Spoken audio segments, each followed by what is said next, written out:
Précédemment dans Whisperos. Lina Eddy, cheveux courts, on valide tellement. Comment s'appelle la boutique dans laquelle on se fait couper les cheveux à King's Landing? Alors ça, tout le monde s'en fout. Shame. Là, on est d'accord que Cersei, elle est complètement finie après Smoke Ocean. Mais non, jamais de la vie. Bah c'est cool maintenant, le comédien Ewan Ryan qui jouait Ramsay Bolton, là il va pouvoir enfin lancer sa carrière musicale. Shame. Une forte team Cersei dans l'équipe ici. Je ne comprends pas quand tu dis King's Landing. Shame. Non mais Sam prend l'épée de son père et il se casse. Vraiment comme un petit salaud. Mais du coup, il a une épée maintenant. En acier valyrien. Ouais, c'est vrai. Elle va trouver un plan idiot. Oui. Tu peux pas dire que Tywin Lannister, c'est un connard. Shame. T'as dit quoi tout à l'heure sur Samuel Tarly? Le trône de fer. Voilà, on est d'accord que les moineaux instaurent une sorte de charia. Ça me fait mal aux fesses, mais j'ai l'impression que c'est ce qui va se passer. Bonjour à tous et bienvenue dans Whisperos, votre nouveau podcast consacré à Game of Thrones, ou Le Trône de Fer pour les Français, ou A Song of Ice and Fire pour les puristes. Dans cette émission accompagnée de plusieurs chroniqueurs, nous allons nous atteler à décortiquer la série phare de HBO et d'apporter nos connaissances sur tout le lore des bouquins, des livres que nous avons parcourus et dévorés. Et chaque semaine, à partir du premier épisode de la saison 7 qui sortira officiellement le 16 juillet 2017, nous passerons 1 heure ensemble à décortiquer l'épisode, à expliquer les scènes intéressantes et les dialogues les plus croustillants. Et surtout, à théorie crafter sur ce qui va se passer par la suite. Le but étant, si vous ne lisez pas les livres de Sir Martins, de vous y intéresser un peu plus et de vous donner les connaissances et les infos pour briller en société. Vous savez, ce petit moment dans les soirées entre potes où il y a toujours un mec qui ramène sa fraise avec Game of Thrones et là vous pourrez dire, attends, tu connais machin là? Bah moi je sais qui c'est, je peux te dire où il vient et je sais qu'il est déjà mort en fait, alors que dans la série il est encore là. Je vois tout à fait. Pour animer cette émission, je ne suis bien sûr pas seul, je suis entouré de connaisseurs, de fous de la série, de fous de tous ces bouquins, d'encyclopédies même, on peut dire aujourd'hui que ce sont des encyclopédies. Et de gauche à droite, je commence par Sir Marco Martel. Bienvenue. Comment vas-tu? Je vais très bien, merci Zef. Excité? Ah ouais, je suis hyper chaud et il fait 40 degrés, donc je suis hyper chaud. Je suis carrément chaud. Ouais. À côté de lui, nous avons Sir Eric Baratheon. Ouais, c'est mon nouveau blast, t'as vu? T'as vu? Le mec. Non, je mets dans le excuse-moi, je parle un peu plus comme ça. Non, tu parles comme tu veux. Comment vas-tu surtout? Ça va très bien et j'ai chaud aussi. Si, il fait très chaud. À côté de lui, nous avons Lady Hello Tully. Ouais, Team Tully. Ça va? Ouais, ça va. Contente d'être là? Ouais, je suis la caution féminine, c'est cool. Ah, elle attendait pour le sortir ça. Et à sa gauche, nous avons notre ingénieur son favori, Sir Ketrus Rivers. Salut Zef. Comment vas-tu? Ça va très bien. Rivers. Plaisir de bosser avec toi. Ouais, Oui, Rivers, ouais. Ouais, t'es un bâtard. Ouais, je suis le bâtard d'un des chroniqueurs sur la table, mais ça on va pas. Oui. Je préfère laisser un peu de mystère. Oula, le mystère, il commence. Ok, on commence tout de suite l'épisode par un édito que Ike va nous balancer. Hier, j'ai reçu un colissimo. Dedans, il y avait une colombe blanche. Mais elle était morte. C'était un peu l'effroi. Puis, avant de vraiment trop flipper, j'ai regardé le nom de l'expéditeur. Il y avait écrit Evelyn Delia Martel. Je me suis dit, il y a un problème, mais c'est peut-être un truc sérieux. C'était donc vrai. L'hiver est là, chers auditeurs. Même si vous ne me croyez pas, parce qu'en vrai, il fait super chaud comme ici, jouez le jeu, il fait froid. Voilà, mise en scène. 21 ans qu'on l'attendait cette colombe. Ou juste 1 an pour ceux qui regardent la série. Mais bon, ça c'est encore une autre histoire. L'hiver, pour les gens comme nous, les gros fans, c'est toujours le signe de bonne nouvelle. L'excitation est palpable, et c'est le cas aussi chez nous pour ce numéro de Whisperos, donc ce premier, qui sera consacré à l'épisode 10 de la saison 6. Pardon. C'était un épisode important, car en plus d'avoir décimé la moitié du cast, la série a explosé le niveau de la hype. Si comme moi, vous avez passé l'année à écouter l'OST de la saison 6 en boucle, si comme moi, lors de vos dernières vacances à la mer, vous espériez glaner le sigil des Targaryen sur le moindre voilier, si comme moi, quand vous entendez... Oh, il le fait bien. Comment il le fait bien. Ah oui. Si ça vous met dans un état second, si comme moi, vous vous êtes dit que ça aurait été plus sympa de mettre des élections en juillet et Game of Thrones en avril, rassurez-vous, vous n'êtes pas seul, ici vous êtes en terrain ami. Personne ne vous jugera. Pro Cersei, pro Dany, pro Euron, pro Renly, oui, apparemment il y a encore des gens qui pensent qu'il peut encore être le roi de Westeros. Venez, rejoignez notre fraternité sans bannière. On a du vin, de la bière et plein d'autres choses sympas que vous aurez l'occasion de découvrir dans ce podcast. Oh là là. Il les travaille bien, le salaud. Et je vais finir sur un truc. Vas-y. Les murmures ont des oreilles. Oh mon Oh dieu là là, oh là là, Oh, oh là il là. voulait bien. Qui avait sorti ça? Ah, il Qui avait voulait sorti ça? Bienvenue dans Whisperos. Ah, il faut le garder, hein, les murmures ont des oreilles. Ça Mais tue, il faut- ça tue, faut ça le tue, garder. ça tue. Ok, on passe au sommaire de cet épisode. Alors comment va se construire l'épisode et tous les 7 prochains d'ailleurs.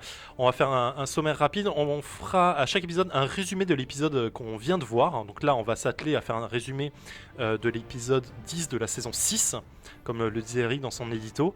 Ensuite on passera à une séquence où chacun d'entre vous, des chroniqueurs, vont revenir sur un élément clé, une séquence clé de l'épisode et expliquer ce qu'elle veut dire, pourquoi elle est importante et surtout ce qu'elle peut-être amener par la suite. C'est pas encore du Theorycraft, mais ça va être important de resituer un peu les personnages et les discussions qu'il va y avoir autour. Ensuite, on passera un petit peu ce que j'appelle le cœur de l'émission, le theory crafting. Alors là, ce sera du alert spoiler à fond, puisqu'on va se servir de toutes nos connaissances, bouquins, encyclopédies et autres théories qu'il peut y avoir sur le net pour relier la série et les bouquins et savoir éventuellement ce qui se passera dans l'épisode suivant. Donc là, on va faire un gros theory craft sur qu'est-ce qui va se passer sur saison 7, épisode 1. Et ensuite, on fera un petit tour de table, un dernier tour de table sur qu'est-ce que nos chroniqueurs ont pensé finalement de l'épisode en cours. Et si c'est un avis plutôt positif, on donnera des likes ou des unlikes différents sur ça. Ça me paraît très bien. Ah non, je dis une bêtise parce que j'ai oublié le focus d'ailleurs. Donc Ah oui, c'est vrai. après le Theorycraft, il y aura le focus. Oui, je vais pas baisser la page. Il y aura un focus. Là, le focus sera sur le Wildfire ou Feu Grégeois pour les Français. On va expliquer ce que c'est en gros et puis on fera un petit focus de 5-10 minutes dessus. Et ensuite, évidemment, il y aura l'avis de l'épisode en cours. And there is only one thing we say to death. Not today. Est-ce que vous êtes prêts? Vous êtes chaud? Est-ce que ça vous va? Bah Mais oui. grave, Oui. grave. Alors on y va, c'est moi qui commence, qui ouvre le bal, je garde la parole et je vais vous faire un résumé très rapide, très factuel de l'épisode saison 6, épisode 10. L'épisode s'ouvre sur une scène d'habillage entre Cersei, Tommen et le grand moineau qui mettent chacun leurs beaux habits, enfin pas très beaux pour le dernier en tout cas, Quelle musique et avec une musique de tueur. De dingue. Qui continue, on a l'impression que la musique continue du début à la fin. Ensuite, on a la préparation du jugement de Marjorie, Loras et Cersei qui n'est pas encore présente sur les lieux. On a tout le gratin de la ville qui se réunit. C'est quart d'heure de politesse. Voilà. Ensuite, Lancel sort du temple pour aller chercher Cersei qui ne s'est toujours pas présentée. Et là, il suit un petit gamin dans les catacombes ou les égouts. Et là, on a une grosse préparation paiement de meurtre en série. On commence par Pycelle qui se fait exécuter par des enfants. C'est un peu glauque. Ensuite, on a une grosse explosion du septuaire de Baelor grâce au feu grégeois ou Wildfire. Ensuite, on a un petit point vengeance sur Cersei, Confess, avec sa petite sympathique geôlière. Septa une est là. Et ensuite, on a Tommen qui, les yeux dans le vide, va poser sa couronne hors champ, caméra, la fenêtre est ouverte, il passe la fenêtre et puis il saute. Et voilà, parce qu'il comprend que sa mère est un peu derrière tout ça, ou en tout cas, on a l'impression que c'est le cas. Pauvre enfant. Ensuite, on passe au banquet des Frey, et là, qui fêtent leur victoire sur Vivseg. Combien il dit 20 ans, 21 ans, je sais plus comme ça, sur la discussion avec Jaime, qui est d'ailleurs le seul passage intéressant. C'est la petite réplique cinglante de Jaime au Frey. Ensuite, on passe à Sam, qui arrive enfin à Old Town avec sa femme Gilly. Sa femme. Oui, bah, Ça, tu m'as compris. Sa meuf. Après Sa concubine. avoir volé l'épée en acier valérien de son père, comme un petit salaud, on lui donne le droit d'accès à la grande bibliothèque où lorsqu'il rentre dans la salle immense, il gise au moins 5 fois, ou 6, on ne sait pas trop. Ensuite, on monte dans le nord, on voit Jon Snow qui apprend que Mélisandre a brûlé une enfant juste pour dire que le nord c'était par là, et que l'hiver est arrivé. Après, on arrive tout au sud, parce qu'après avoir pris le pouvoir à Dorne, Ellaria Sand et les Aspics des Sables, puisque c'est comme ça qu'on dit en français, rencontrent Lady Olenna Tyriel et se mettent d'accord pour s'allier à Dany et péter la gueule aux Lannister dans une scène complètement intense de... Quoi, tu veux dire quelque chose? On ferme ta gueule finalement. Toi, c'est quoi ton nom? On a oublié, on s'en bat les couilles. Ouais, elles se mettent pas d'accord. Elle les met d'accord, je crois. Oui, elle les met d'accord surtout, ouais. Avec Varys qui apparaît dans l'ombre. Fine blood. Ensuite, on a une scène complètement inintéressante où Daenerys envoie chier son amant en lui expliquant que finalement elle ne ressent rien pour lui. Une scène qui est beaucoup trop longue pour ce qu'elle l'amène finalement, hein, on est tous d'accord avec ça. Et puis elle va s'avancer vers Tyrion qui essaye de la rassurer qu'il n'y arrive pas du tout parce que de toute façon c'est pas son truc. Et la seule chose qui est classe dans cette scène, c'est qu'elle lui remet la main de la reine, enfin le petit badge L'insigne, main de la reine. L'insigne. Ouais, c'est un badge. Le pins Disney, badge de la reine. Ensuite, on retrouve Walder Frey qui mange une tourte des familles avant de se faire assassiner par Arya Stark, qui devient encore un peu plus badass si on pouvait penser qu'elle ne l'était pas assez dans la série. Pendant que Benjen part en loup solitaire pour combattre les morts pour les vivants tant qu'il le peut. C'est la phrase qu'il dit, attention. C'est ça. Oh, subtilité. Tandis que lui, Bran, fait un petit saut dans le temps, puisqu'il a maintenant ce pouvoir, pour voir la naissance d'un enfant assez particulier qui se retrouve être le bâtard de son père, donc son demi-frère, finalement, qui n'est peut-être pas si demi-frère que ça. Il voit son père donc promettre à sa sœur, la sœur de son père, donc sa tante. Putain, je m'embrouille là tout ça. Donc, il voit son père promettre à Lyanna Stark de protéger son fils illégitime ou pas. Dernier point à Winterfell où Lyanna Mormont, donc pas la même, montre finalement que les gens de 12 ou 13 ans portent la culotte dans le Nord. C'est sûrement une des meilleures scènes de toute la saison. Et elle nomme Jon nouveau King of the North, c'est ça ? King of the North. Tandis que Cersei pose enfin ses jolies fesses légitimes sur le trône de fer devant ce qu'il reste de la ville et en jetant un petit coup d'œil un poil froid à son petit frère Jaime. Chaud. Et fun fact, la dernière phrase de l'épisode, c'est « Puisse-t-elle régner longtemps ?» ce qui prévoit bien, parce que ça enchaîne sur une armée qui vient lui péter la gueule à travers les flots. Et puisqu'on est sur cette armée, Daenerys qui arrive, Mother of Dragon, prend enfin la mer pour réclamer son trône de fer. Ça rime. Pas mal, T'as bien écrit ton truc, quand même, un C'est petit peu. dense, trop c'est de dense. choses. Donc après ce petit sommaire extrêmement bien écrit, je me flatte tout seul, on va passer aux séquences clés de l'épisode. When you play the Game of Thrones, you win or you die. Et on commence avec Hello. Oui. Qu'est-ce que tu voulais nous dire ? De quoi tu voulais nous parler ? Ah bien, l'explosion du temple de Baelor. Car c'est quand même un des gros C'est un passages. gros morceau, C'est le money shot. C'est ça. Non, parce que déjà, parce que c'est Cersei, et puis aussi parce que c'est un peu la scène qui souffle tout le monde quand même dans l'épisode. C'est hyper bien amené, enfin c'est super joliment amené, avec depuis le début la super musique de Ramin Djawadi. Je t'aime. La grosse montée en tension, justement avec la musique. Ensuite, quand Margaery comprend ce qui se passe et qu'elle l'annonce, enfin il y a vraiment une espèce de montée. C'est comme si l'explosion c'était un orgasme. Et j'ai trouvé qu'il était super, son monologue. Ouais. Il était Ouais. hyper bien écrit. Quand elle dit Cersei understands the consequences of her absence. Exactement, j'ai trouvé ça hyper cool. Donc du coup, il y a une espèce de montée, il y a une espèce de course-poursuite dans la ville. Voilà, ça monte, on sait ce qui va se passer. Lancel découvre le poteau rose, tout explose. Et justement, juste avant que ça pète, on a une espèce de petit tour de la salle avec tous les gens qui sont dans le temple. Et ça permet un petit peu de montrer qui va mourir avec cette explosion. Quand même, on a une petite scène d'exposition avec tous les gens qui sont présents. Donc on a toute la descendance Tyrell. On a le High Sparrow, bien sûr. Je suis assez content qu'il ait cramé, lui. Il y a Kevan. On peut replacer le High Sparrow justement ou pas ? Ouais, bien sûr. Le High Sparrow, c'est-à-dire le replacer dans la salle. Enfin oui, ou... qui c'est le moineau, personnage. Le grand moineau en français. Voilà. Pardon. Donc on a toute la descendance Tyrell, le grand moineau, Kevan Lannister, qui est la main du roi quand même. La perte. C'est vrai qu'on la a, perte. on a Lui, il est oublié vraiment- qu'il était Head of the King. Non mais il est quoi, main du roi. sacrifié dans la série. Kevan, c'est le plus Stark des Lannister quand même. Ouais, c'est vrai. Oui, c'est vrai. Il a l'honneur. Bon, bref, il fait partie de tous ceux qui crament. Tout le monde meurt vraiment en un clin d'œil. Et du coup, avec cette scène-là, on a vraiment toutes les cartes qui sont complètement redistribuées, puisque tous les dirigeants des grandes maisons de Westeros, Oh Déjà de Oui, Westeros, Westeros. qui sont morts en fait, saison après saison. Les Arryn, Targaryen, Baratheon, Stark, Tully, Lannister, Martell, Greyjoy, et du coup maintenant les Tyrell. Tous les headmasters des maisons sont morts, et ils ont pour la plupart été remplacés par des femmes. Puisque on a 4 des grandes maisons qui sont maintenant dirigées par des femmes. On a Daenerys, Cersei, Lady Olenna, Ellaria Sand. On a Sansa qui est un petit peu le colister de Jon. Et Yara et Euron qui se bagarrent un petit peu la couronne de sel. Mais voilà, du coup, on a une complète redistribution des cartes à partir du moment où le headmaster Tyrell est mort et qu'il n'y a plus de descendants chez eux. On a vraiment tout rebattu et on peut repartir de zéro après cette explosion, quoi. Mais ça amène un point intéressant parce que finalement, à la fin, quand on voit Cersei qui pose ses fesses sur le trône de fer, qui est dans la salle finalement ? personne. Il n'a La pas cour, grand monde. on voit Ouais, la c'est ça, en cour, fait. mais... La cour, mais c'est la cour, Artisans, c'est les mecs qui viennent. Enfin, Oui, c'est des no-name, quoi. Mais Ouais, même voilà. pas parce que Ouais. la cour, elle était certainement au procès. Enfin, c'est certain. Il y a oui, plus- voilà, c'est Ah oui, les c'est gens vraiment bien le, sapés, le bas de la bourgeoisie de Donc les gens qui n'ont Westeros, pas été finalement. invités au procès, quoi, ils sont là. Putain, en fait, ça veut dire quoi? C'est-à-dire qu'elle règne sur plus rien, finalement.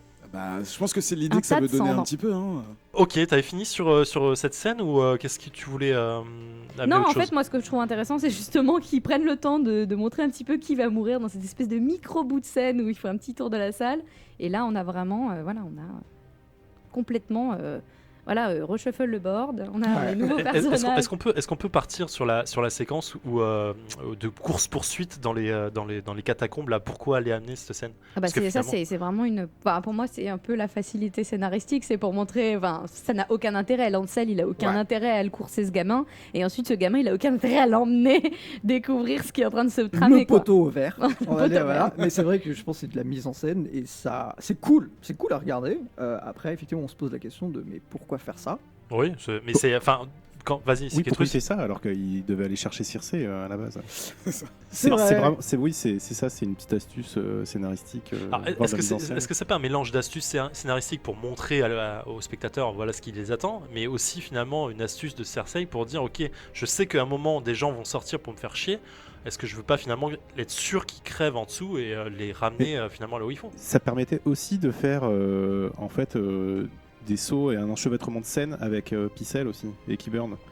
Et en fait, ça leur permettait de maintenir une tension sur justement ce qui allait se passer. Donc, Ouais. c'est pas si Surtout, bête que ce qui est ça. intéressant, c'est que on a eu la mort de Pycelle, c'est que là, d'un seul coup, on voit les enfants à l'œuvre. On n'avait jamais vu que c'était les enfants qui faisaient autant de petites choses. En fait, c'est vraiment les petites mains du pouvoir finalement, puisque là, ils ont joué quand même assez gros. Bah, Oui, vas-y. Justement, moi, je sais pas justement parce que pour moi, les Whisperers, enfin les moineaux plutôt, justement, ils étaient là que en guise d'informateurs et pas en guise de. pas en Attention, guise de c'était pas que les enfants n'étaient pas que les espions de Varys et de tout ça, hein, parce que on comprend vite dans la première saison que finalement les espions c'est aussi les domestiques, les jardiniers, les trucs comme ça. C'est là où ils se renseignent le plus finalement. Donc, Ouais, je suis d'accord, mais pour moi, les enfants, c'était pas des tueurs, et en fait, et pour moi, ça mène encore plus cette rupture en fait que l'épisode 10 amène. On C'est-à-dire arrive que là, dans le mal, quoi. On arrive dans le mal. Cersei est habillée en noir, tout est très sombre, sauf le temple de Baelor, il est très coloré, il y a beaucoup de choses. Mais en fait, dès que Lancel sort, la ville est vide. Il arrive dans les souterrains. Pycelle, c'est noir aussi, ça arrive dans les souterrains. Des enfants tuent quand même Des un maître. orphelins. Des Je orphelins. me dis, on leur donne un rôle, tu Ouais. vois, les rôles de Ça veut tueurs, vraiment tout ça. dire, là, on est en train de nous dire, c'est fini là, on arrête de déconner.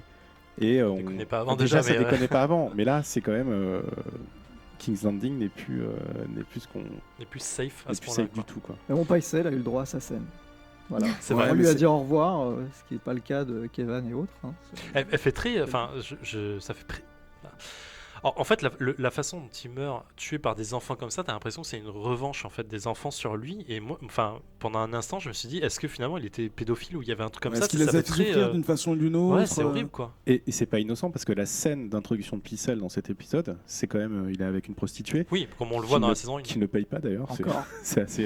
Tu vois, c'est Bâtard. comme si on voulait vraiment pas amoindrir, mais tu vois, adoucir un peu sa mort quoi. Genre on le tue, c'est horrible, c'est des enfants qui Il le le tuent, mérite mais pas. c'était quand même quelqu'un pas très bien quoi. Qyburn, il a des super mots pour Pycelle, quoi. Vas-y, qu'est-ce qu'il dit ? Mais en gros, il lui dit qu'il est désolé, que en gros l'histoire fait que on doit faire place à une autre génération et que Ouais. pour cela, il y en a qui doivent. Il part disparaître. du nerf en fait. Et Et il lui dit- s'excuse. Il lui dit c'est pas personnel. Ah, il s'excuse limite. Ouais. Ouais, ça reste quand même grave. En même temps, Grossier, quoi. Pycelle n'a pas accueilli Qyburn de façon très agréable quand il est revenu de Harrenhal avec, Oui, avec parce qu'il a Jaime. mauvaise réputation aussi. Voilà, ouais, c'est un dissident, c'est un mec qui il aime bien l'occulte. Enfin, on a vu ce qu'il a pu faire avec le cadavre d'un certain frère Clegane. Donc voilà, je sais pas ce qu'on peut imaginer pour la suite, mais on verra ça plus tard. Ok, bah Ike, garde la parole justement, ta scène clé toi sur cet épisode. Pour moi, la scène clé, c'était, c'est beaucoup plus tard dans l'épisode, c'est l'arrivée de Sam et de Gilly dans, c'est rigolo de dire Gilly comme ça avec l'accent français, Gilly, à Old Town, vieille ville en français, qui est enfin, on en entend parler un tout petit peu dans la série et pas mal dans les bouquins. C'est la ville dans laquelle sont formés les maîtres. Donc les maîtres qu'on retrouve dans toutes les grandes familles, dans toutes les grandes villes, qui sont là pour aider tout ce qui est science, médecine, mais aussi culture. C'est, je sais pas si vous vous rappelez, dans la saison 1 et 2, c'est dans surtout saison 1, c'est Maître Luwin à Winterfell qui enseigne la géographie et les bannières et les mots des familles à Bran et même à Rickon, mais bon, le Rickon il est trop petit pour comprendre tout ça. Il fait leur éducation, quoi. Oui, c'est ça. Ça sert à la fois de prof, de docteur, enfin voilà, et même de conseil de guerre. En fait, ils sont là vraiment pour assister les familles dans tous les, dans beaucoup d'aspects de leur vie au quotidien. Et ça nous, enfin, dans cet épisode-là, le fait que ces deux personnages arrivent enfin à Old Town, ça nous fait enfin découvrir cette ville. On commence à voir un aspect différent de ce qu'on a pu voir dans Game of Thrones jusque-là, c'est-à-dire que c'est pas des personnages de l'ombre, mais on n'en sait pas trop sur eux. On sait qu'ils ont une certaine science, mais là, on arrive dans leur CFA, en fait, dans leur centre de formation, dans leur centre de formation, et on espère en découvrir un peu plus. Évidemment, c'est le dernier épisode, donc on n'en voit pas beaucoup. Et ça, je trouve que c'est bien, ça pousse une nouvelle porte dans Game of Thrones. Une espèce de frontière entre eux. Il y a un peu de mystique, hein, parce que bon, ils sont pas forcément liés à la foi, mais... Il y a forcément un peu de magie dans l'idée, quoi. Oui. Hello ? Non, et puis surtout, c'est hyper beau. Hein. En fait, c'est un truc qu'on n'a jamais vu. On en entend parler depuis un moment d'Old Town. Et quelle là, on le classe. voit. Et il y a un super joli plan sur la ville. Et ça, c'est quand on est fan de la série, quand on voit un nouveau. Je sais pas si on le voit dans le générique. Non, il y est pas. Non, il y est pas. Pas encore. Et c'est J'espère quand même qu'il y assez sera excitant maintenant. quand on voit un nouveau lieu, quoi. Ketrus ? Non, mais surtout, on voit dans la bibliothèque, on voit je crois que c'est en fait ce qui sert à rediriger la lumière. Oui, les lentilles. On voit les Ouais. lentilles, Ouais. c'est ce qu'on Ouais. voit dans le générique en fait. Oui, Depuis les astrolabes et tout les ça. astrolabes, Ouais. tout ça, et Ah. les espèces de loups Ouais. et ce qui redirige la lumière. Et quand j'ai vu cet épisode-là, je fais waouh, c'est ce qu'il y a dans le générique depuis le premier épisode. attends, j'avais Bah pas Sally, j'ai une théorie là-dessus, mais enfin j'en parlerai pas dans cet épisode, j'en parlerai sûrement plus tard, mais j'ai une théorie là-dessus sur pourquoi est-ce qu'on retrouve l'astrolabe du générique dans Old Town. Mais, Oh là. Ouais, ça c'est un truc, j'ai un peu concocté ça tout seul avec l'aide de lecture fumeuse. Et donc Old Town, pour resituer un petit peu, parce qu'effectivement ça n'apparaît pas dans le générique, c'est dans le sud-ouest en fait, c'est vraiment un coin qu'on n'a pas vraiment vu de personnages évoluer, donc c'est dans la même région que là où se trouve Highgarden, au jardin, encore une autre ville dans laquelle on n'est pas encore allé, et c'est vraiment la ville dont la seule fonction c'est ça, quoi, c'est juste former les maîtres. Et ils ont une organisation assez archaïque. Dans l'épisode, on voit Gilly qui arrive avec Sam. Sam qui se présente, bon, avec sa manière un peu débonnaire, genre salut, comment ça va, genre il mesure pas du tout le sérieux de l'endroit. Et Gilly en fait est simplement refusée parce que c'est une femme. Ah bah. Mais genre de façon assez violente, genre mais elle croit qu'elle fait quoi celle-là, reste derrière. Et le maître qui l'accueille, enfin je sais pas si c'est un maître, c'est peut-être juste un réceptionniste en fait, lui propose de... Il a une chaîne. Hein. Oui, j'avais pas fait gaffe, Il a une bien vu. chaîne. Donc le maître Combien de qui chaînes l'accueille, Combien de chaînes? Combien d'anneaux? Combien de Je sais pas chaînes compter. lui propose après qu'il ait prouvé la raison pour laquelle il avait besoin d'être là, lui propose de rencontrer l'archimestre, donc il n'est pas nommé. Donc si vous avez lu les bouquins, vous pouvez peut-être avoir des suggestions, des théories, mais pour l'instant, vu que la série télé n'en a pas trop parlé, on va juste dire que c'est l'archimestre, hein, donc on va dire peut-être pas le leader, mais un élu qui a un rôle plus important que les autres maîtres qu'on peut retrouver dans les autres familles. Et on imagine donc qu'il a une certaine importance sur la série, vu qu'on ne l'a pas encore rencontré à la fin de la saison 6. Donc je pense que son introduction saison 7 risque d'avoir des conséquences intéressantes, on en parlera plus tard. Et tu t'en parlais tout à l'heure, Ketrus, son entrée dans la bibliothèque, c'est un moment assez... Enfin, c'est con parce que c'est que des livres, hein, mais par rapport au personnage, vu l'attrait qu'il a à tout ce qui est culture, parce que depuis qu'il est gamin, il fait que ça, bouffer des livres. Il arrive à Castle Black, sur le mur. La première question, c'est quoi? C'est où est la bibliothèque? Et là, enfin, on l'envoie pour justement faire de véritables recherches dans le lieu qui est l'endroit, Gutenberg à côté, c'est de la merde là. C'est véritablement l'endroit, le seul endroit. C'est comme Alexandrie. Je pense que même l'image de la grande tour. Oui, je pense que c'est bien tiré de ça. Voilà, c'est une espèce de, c'est pas un phare, mais bon, c'est l'image que je pense que Martin a voulu recréer. Et voilà, on a l'impression que beaucoup de personnages n'arrivent pas au bout de leur histoire, mais que Sam, c'était son but en fait. C'est son ça. sommaire en fait. On a l'impression, bon ça arrive en fin de saison, mais on a l'impression que purée, il y a un seul personnage de toute la série qui arrive à son but. Il réalise son rêve. Voilà. Alors, c'est qu'est-ce très qu'il plaisant. va chercher là-bas en fait? Alors, à la base, si vous vous rappelez bien, Jon Snow, donc, qui est commandant de la garde de nuit, a envoyé Sam à Old Town pour en apprendre plus sur les marcheurs blancs. Car dans les saisons précédentes, ils ont compris certaines choses, qu'est-ce qui pouvait les tuer, comment... en fait, ils savent que ça, en fait, comment ils meurent. Ils savent qu'ils arrivent par vague, un peu comme un Tower Defense, mais ils savent pas forcément comment. Ouais, un mélange de déduction, Voilà.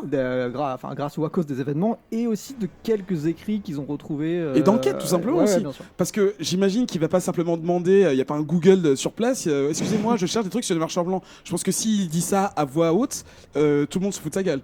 Donc, non, je il suis fera pas ses sûr. recherches dans son coin, tu penses pas? Non, parce que c'est un lieu d'érudition. Donc, s'il fait des recherches sur un sujet, à mon avis, on verra. Mais Ouais, j'ai Ouais, bien je peur je que suis ça- plutôt d'accord avec Ketrus en fait. Je pense que c'est plus un côté. Enfin, tu demandes à la bibliothécaire, je cherche des bouquins sur l'occulte aujourd'hui. Enfin, dans n'importe quelle bibliothèque, ils vont t'emmener là où il faut. Bah, ils vont pas juger ce que tu es en train de chercher en fait. Donc je pense Oui. que c'est pareil. et puis, il vient aussi surtout pour remplacer le maître du mur. Quoi. Effectivement, De la parce garde qu'il noire, pardon. il était déjà, parce qu'il avait plus de 100 ans, hein. Je crois, Ouais. 100, Oui, largement. Ouais, ouais. Voilà. Et donc il est mort bien avant que Sam puisse atteindre Old Town, et il fallait le remplacer parce que là il n'y a plus de maître, donc il n'y a plus de personnes assez érudites pour trouver les herbes, pour soigner les blessés et ce genre de choses. Elodie, tu voulais parler? Ouais, non, moi j'ai vachement aimé les images de la bibliothèque, j'ai pas mal scotché dessus, j'aime bien le système de sécurité pour protéger Les bouquins. pour protéger les bouquins, ils sont quand même tous Le vol enchaînés de un par un, bouquins. hein, voilà, ils sont Ouais. tous un par un enchaînés quoi. Pas beaucoup de confiance entre les maîtres. L'antivol voilà. mode Bah, Moyen Âge. c'est surtout ils doivent les lire sur place quoi. Oui, voilà, je sais pas si tu te fais tamponner une carte ou un truc. En gros, je pense pas que tu l'embarques chez toi quoi. Un peu dur.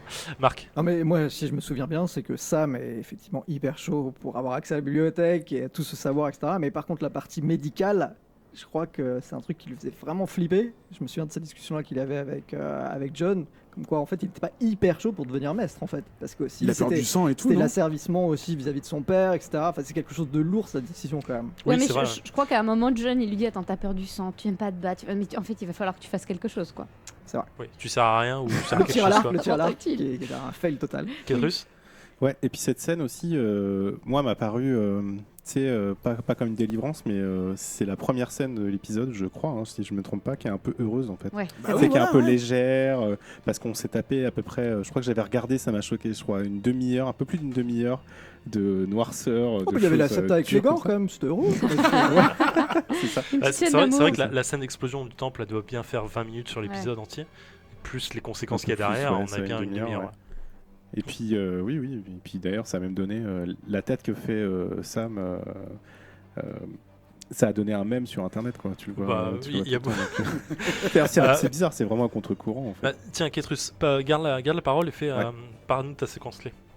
Alors moi, c'est pas vraiment une séquence clé, c'est plus quelque chose, un thème parallèle qui est toujours un peu en arrière-plan dans la série, c'est cette espèce de renoncement à la religion. Et c'est marrant parce que je sais pas pourquoi ça m'a marqué dans cet épisode, et du coup j'ai un peu noté tous les moments où justement les dieux sont mis en arrière-plan.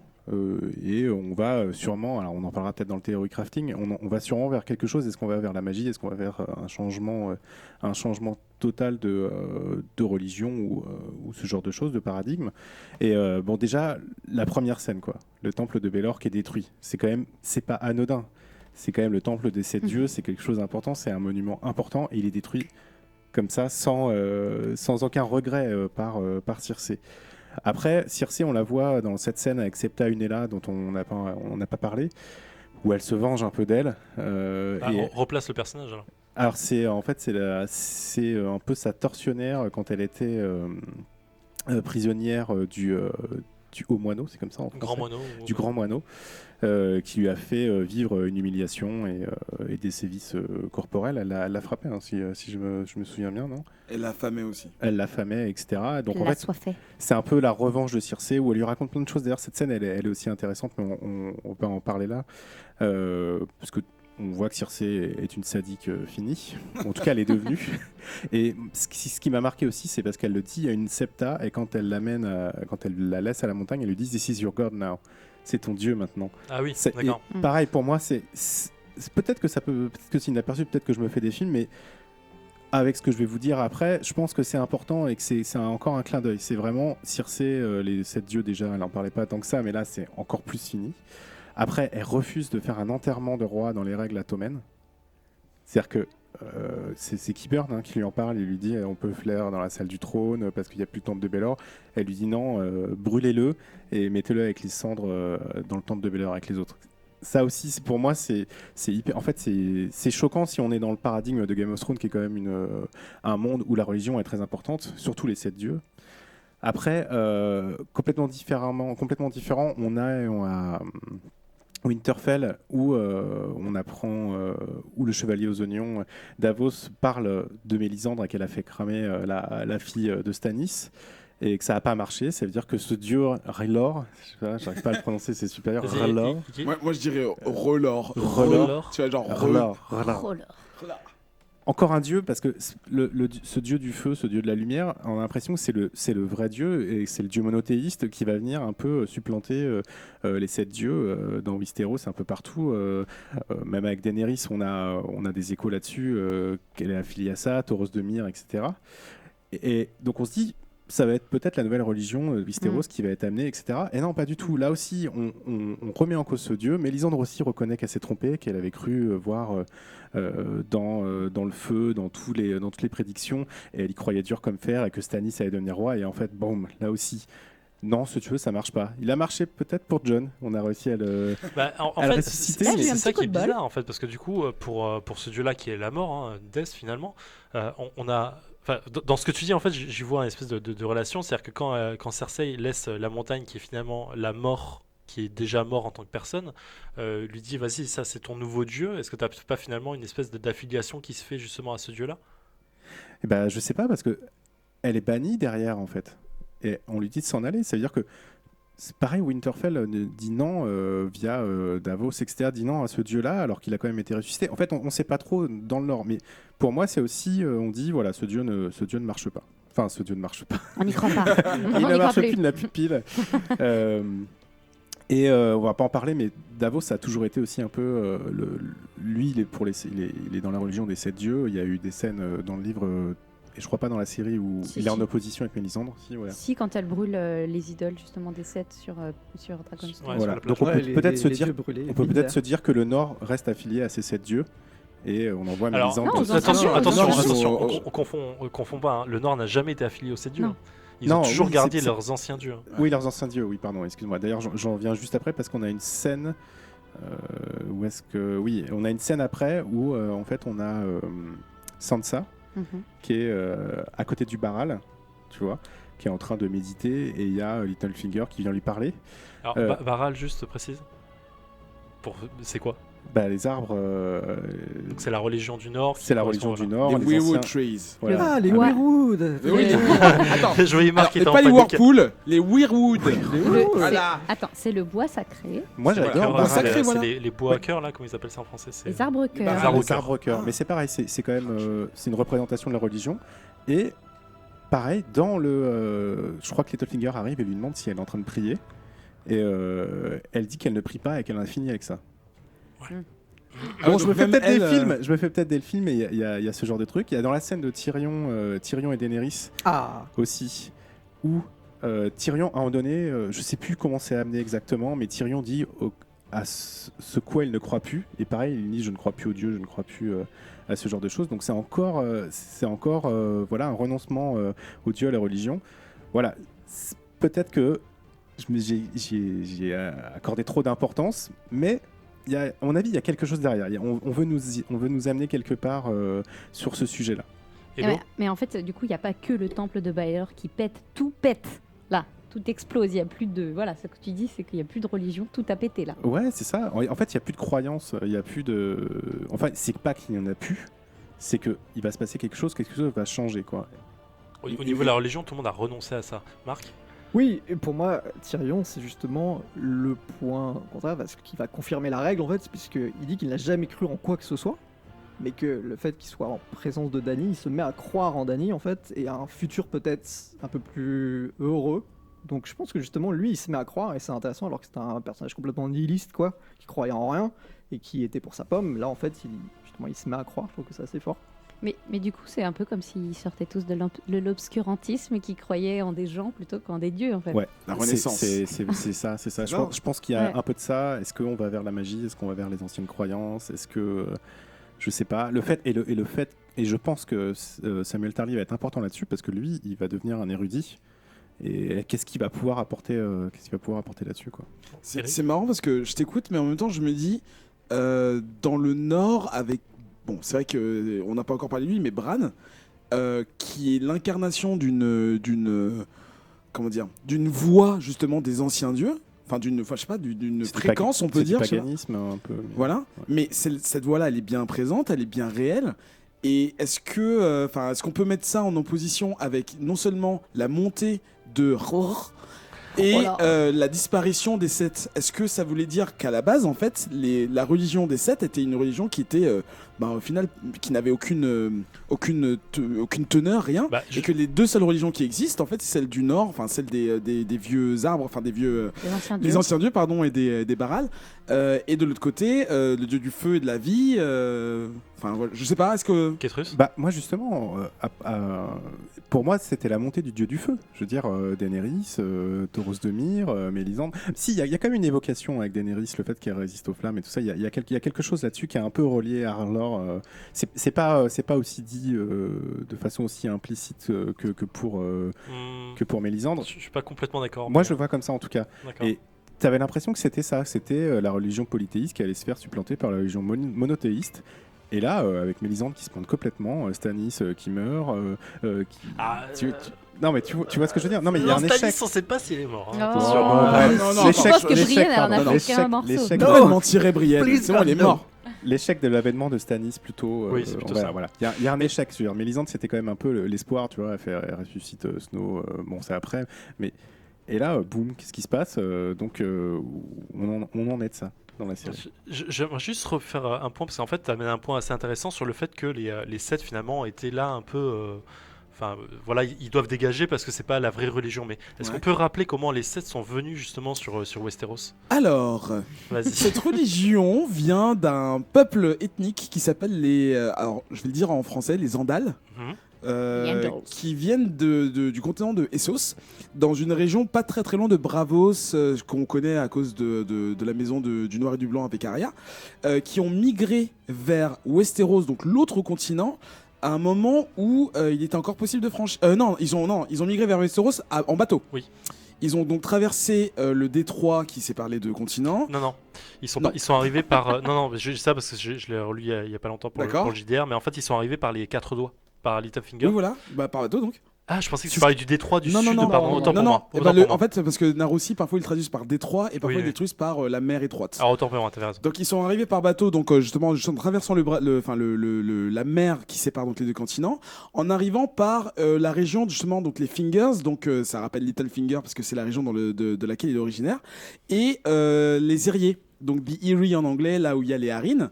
Ils ont fait la guerre aux premiers hommes, donc le premier peuple qui réside seulement maintenant dans le nord, donc c'est souvent les gens bruns et qui vénèrent les arbres cœurs. Et ils ont progressivement envahi le sud de Westeros pour vraiment tout gagner sauf Dorne. Et ils ont imposé la religion, donc ils ont coupé tous les arbres cœurs. Ils ont tué la plupart des premiers hommes qui résidaient encore. Et petite histoire géographique très rigolote, une des raisons physiques pour lesquelles les Andals n'ont jamais réussi à convertir les gens du Nord, c'est parce qu'il y a une espèce de goulot de terre qui s'appelle le cou ou le neck en anglais, qui empêche toute progression parce que tout est marécageux à cet endroit-là. Et les gens du Nord, en fait, sont vraiment protégés par cette spécificité géographique qui a une raison magique, mais on en parlera, je pense, dans un autre épisode. Et donc voilà, on a une large séparation. Donc le Nord, c'est la religion des anciens dieux. Le Sud, c'est la religion importée, pour le coup, véritablement Voilà, c'est importée. exact. Non, mais c'est là où c'est pour ça que je te posais la question. C'est Voilà, c'est par les super conquérants, intéressant. quoi. Parce que finalement, on a cette religion qui est complètement effacée, hein, c'est ce que tu expliques plus ou moins, même si tu mets la religion de Rhaenor avec, mais qui est effacée alors qu'en fait elle a été imposée sur quelque chose qui fonctionnait déjà à la Mais base. oui, C'est-à-dire voilà. que les arbres au cœur étaient utilisés pour parler entre eux, genre entre tous les C'est un différents. système de C'est un système de communication, communication entre autres. C'est le Weirwood Mais Network. voilà, on sait que ça fonctionne dans la série, on voit que ça fonctionne. Attention, et- parce que les premiers hommes s'en prennent aux arbres aussi. Pour Oui, lutter oui, non, contre mais les enfants de la forêt. là où je veux en venir, c'est que la religion qui est imposée par les Seth, finalement, on n'a aucune preuve qu'elle fonctionne. On n'a aucune preuve de sa réalité. On n'a aucune preuve dans la série ou dans les bouquins D'efficacité, quoi. ouais. d'efficacité et de réalité que les Seth existent vraiment. En fait. Non, mais surtout, c'est une religion qui est très jeune. Mais ce que je veux dire, c'est que toutes les autres religions qui sont Plus anciennes ouais. finalement ont toutes prouvé à un moment dans la série ou dans les bouquins qu'elles fonctionnaient et qu'elles étaient réelles. Mhm. Et c'est ça qui est assez intéressant, c'est que finalement elle est balayée par Westeros, comme tu l'expliques plus ou moins, dans Westeros par tous les gros personnages, et pour dire, ok, finalement on revient un peu au basique et on revient à ce qui fonctionne et ce qu'on sait qui fonctionne, qui Et est plus de la magie. étrangement, alors que le monde, on voit la magie disparaître un petit peu, il y a cette religion qui arrive et maintenant la magie revient légèrement et elle se met à disparaître. Ah, Mais c'est pas mal comme théorie. Ouais. Est-ce qu'on peut parler d'Arya une seconde? Qui va en parler? Moi, je veux bien parler Ah, vas-y. Ah, voilà. non, mais parce que la scène d'Arya, elle est assez courte. Oui. Elle est vraiment très courte. Mais ce qui est super intéressant dans cette scène, et il y a pas mal de petits clins d'œil comme ça dans tout l'épisode, c'est qu'elle fait référence à Red Wedding. Elle vient se venger donc pour la mort de son frère et sa mère et sa belle-sœur qu'elle connaissait pas, mais bon bref, elle le sait pas. Elle vient se venger, donc le premier qu'elle vient tuer c'était Walder Frey, alors que je sais plus s'il était sur sa liste, mais bref, en tout cas c'est le premier qu'elle vient tuer. Il a dû y être un Voilà, moment. il a dû être à un moment, et elle le Dans une tue. ellipse. Elle le tue façon légende du roi coq. Alors, La est-ce que tu peux légende rappeler ce que c'est Du Rakok, pardon. La légende du Rakok, c'est la légende que raconte Bran pendant Red Wedding. Je ne sais pas si vous vous souvenez, ou vous pourrez le remater cet épisode joyeux. Pendant Red Wedding, Bran raconte l'histoire du Rakok, qui est un roi, ou je sais plus, enfin bref, un seigneur, qui a violé la tradition selon laquelle, à partir du moment où on accueille des gens chez soi et qu'on leur a servi le pain et le sel, on ne leur fera rien. Il a violé cette règle. Et il a été puni. Pour le punir, on lui a servi ses enfants dans une tarte. Ah, tiens. Une tourte. Une tourte. Et c'est exactement ce que fait Arya. Donc ça résonne complètement avec ce que son frère raconte pendant Red Wedding. Et donc on sait exactement... Enfin, elle le sait pas, mais en tout cas, elle se venge de Red Wedding en utilisant la technique de ce que raconte Bran Ouais. pendant Red Wedding. Donc on a vraiment cette espèce de rappel assez Est-ce fort. qu'on n'est pas un peu dans le fanservice quand même? Un peu. Oh, Mais c'est on est là pour ça. On complètement. est là T'as pour ça. pas aimé? On T'as est pas là aimé pour ça. En fait, je trouve encore le syndrome du personnage omniscient dans Arya et ça me gêne Tu beaucoup. te demandes comment est-ce Alors, qu'elle a pu comment ça, apprendre ça. omniscient? Il y a plein de choses qu'elle sait, je ne sais pas comment elle les sait, ça m'embête. Elle Ouais. arrive quand même Ouais. elle arrive quand même dans le château des frères, on ne sait pas comment. C'est encore un personnage un peu téléporté. Et je trouve que c'est un peu gênant. Après, on voit quand même qu'elle a acquéri beaucoup de pouvoir. Ouais. Là Bah, aussi- ça elle le faisait déjà, le fait de changer de visage. Ouais, mais elle abandonne quand même son enseignement pour se venger. Et malgré tout, j'ai l'impression que ça n'a pas changé Non, mais- grand-chose. La scène est hyper cool, elle le troll. La scène est Non, mais c'est Mais, fan service, où sont mes fils? Mais ils sont là. Et Mais je non, trouve- ils sont pas là. et- Bah, si, ils sont là. Et elle joue très bien, je trouve, que quand Ouais. elle dit que Ouais. ce sera les derniers œufs que tu verras, ce sera les yeux d'un Stark, Ouais. effectivement, elle le fait très très bien. Elle a un genre de. Effectivement, un air qui est entre. Je sais pas. Ouais, la joie et la colère, enfin, je trouve qu'elle joue En hyper bien fait, dans je la trouve qu'elle abandonne un peu comme si elle abandonnait sa personnalité comme on lui a appris. Tu vois, un côté un peu froid et de je ne suis pas Arya Stark, finalement, je suis Ouais. personne. je trouve pas. Je trouve Mais qu'elle prend elle du est plaisir. toujours là en surface. Moi, Ouais. je voyais un peu ça, mais À partir du moment où elle récupère Needle, elle se dit que c'est terminé. La neutralité, c'est pas pour moi. Mais, Ouais, mais c'est un peu ce que je vois. en fait, dans cet épisode, il y a deux références à la mort des parents des Stark. Il y a cette référence donc à la mort de Catelyn et Robb. Il y a une autre référence, bon, ça dépasse un petit peu l'histoire de Daria, mais il y a une autre référence à la mort de Ned Stark dans la scène où Jon et Sansa discutent. D'abord, ils commencent par se disputer la chambre de leurs parents. Tu devrais prendre la chambre des parents. Non, vas-y, toi, prends la chambre des parents. Blablabla. First world problem. Voilà, c'est ça. Bon, et ensuite, voilà, ils discutent de Littlefinger. Et Sansa, elle a cette phrase assez rigolote où elle dit Only a fool would trust Littlefinger, qui est clairement une espèce de résonance, encore une fois, Oui. à l'épisode où Ned se fait complètement backstab par Littlefinger et où Littlefinger lui dit I told you not to trust me. Donc c'est assez rigolo en fait de voir qu'ils ont fait énormément dans ce finale de références à ce qui s'est passé avant et surtout des scènes super clés comme par exemple là le Red Wedding avec Arya et puis aussi Ned Stark dans la saison 1. Mais il y a beaucoup de références comme ça qui sont assez cool à remarquer dans l'épisode. Parce qu'ils les avaient oubliés. Il fallait les mettre quelque part à un Ouais, moment. c'est clair. Voilà. Allez, Une dernière scène, parce qu'il faut en parler, c'est quand même une des scènes révélations clés de l'histoire et qui concerne toute un théorie crafting qui existe depuis le premier bouquin. Est-ce qu'on peut parler du time travel de Bran ou pas? Non. Vas-y, Eric, Le vas-y. time travel de Bran. Donc on parle en fait de la naissance d'un certain bébé. Je sais pas. Donc après que Cold Hands abandonne Mira Reed et Bran Stark au pied du mur, littéralement, il se trouve que c'était juste devant un barral, donc un arbre-cœur qui est donc l'objet physique qui lui permet de le vecteur, voilà, qui lui permet de voyager dans le temps et dans l'espace. Il se retrouve dans le sud, donc je crois que c'est à Dorne en fait, la tour de la joie là, la Tower of Joy. Et on reprend une scène qui avait été commencée dans les premiers épisodes de la saison 6, si je ne me trompe pas. Et qui avait été interrompu par la corneille relou. Exactement. Je lui ai dit non, tu n'es pas prêt. Et attends, c'est pas le saison finale, attends. c'est ça, c'est Money Shot, c'est pour plus tard. Et la scène continue, on reprend exactement là où on laissait. La version jeune de pas Tony Stark, de Ned Stark, qui ressemble un peu à DiCaprio, je trouve. Alors, il faut que tu vois ses photos quand il est pas en costume, parce qu'il ressemble à pas grand-chose. Ah, ok. Oh. Ouais, j'ai le droit. Okay. Il ressemble à, comment il s'appelle, Tim Barnett. On s'en fout. Donc, la scène se poursuit et on assiste à la naissance d'un bébé qui se retrouve être dans les mains de Ned Stark. Et là, en fait, la boucle est bouclée, c'est-à-dire que l'histoire comme quoi Ned Stark a eu un bâtard dans le sud et l'a apporté à Winterfell alors que sa femme était à peine enceinte et qu'il fallait donc ne pas parler de comment est-ce que ce bébé était venu à naître et de qui était la femme ou la mère de ce bébé. On arrive enfin à cette résolution-là. Et on découvre en fait que ce n'est pas donc le bâtard de Ned Stark, mais bien de sa petite sœur Lyanna Stark, et qui meurt donc de cet accouchement. Et donc c'est un mensonge bien gardé, avec un magnifique, c'est pas un fondu, mais magnifique. un plan quoi.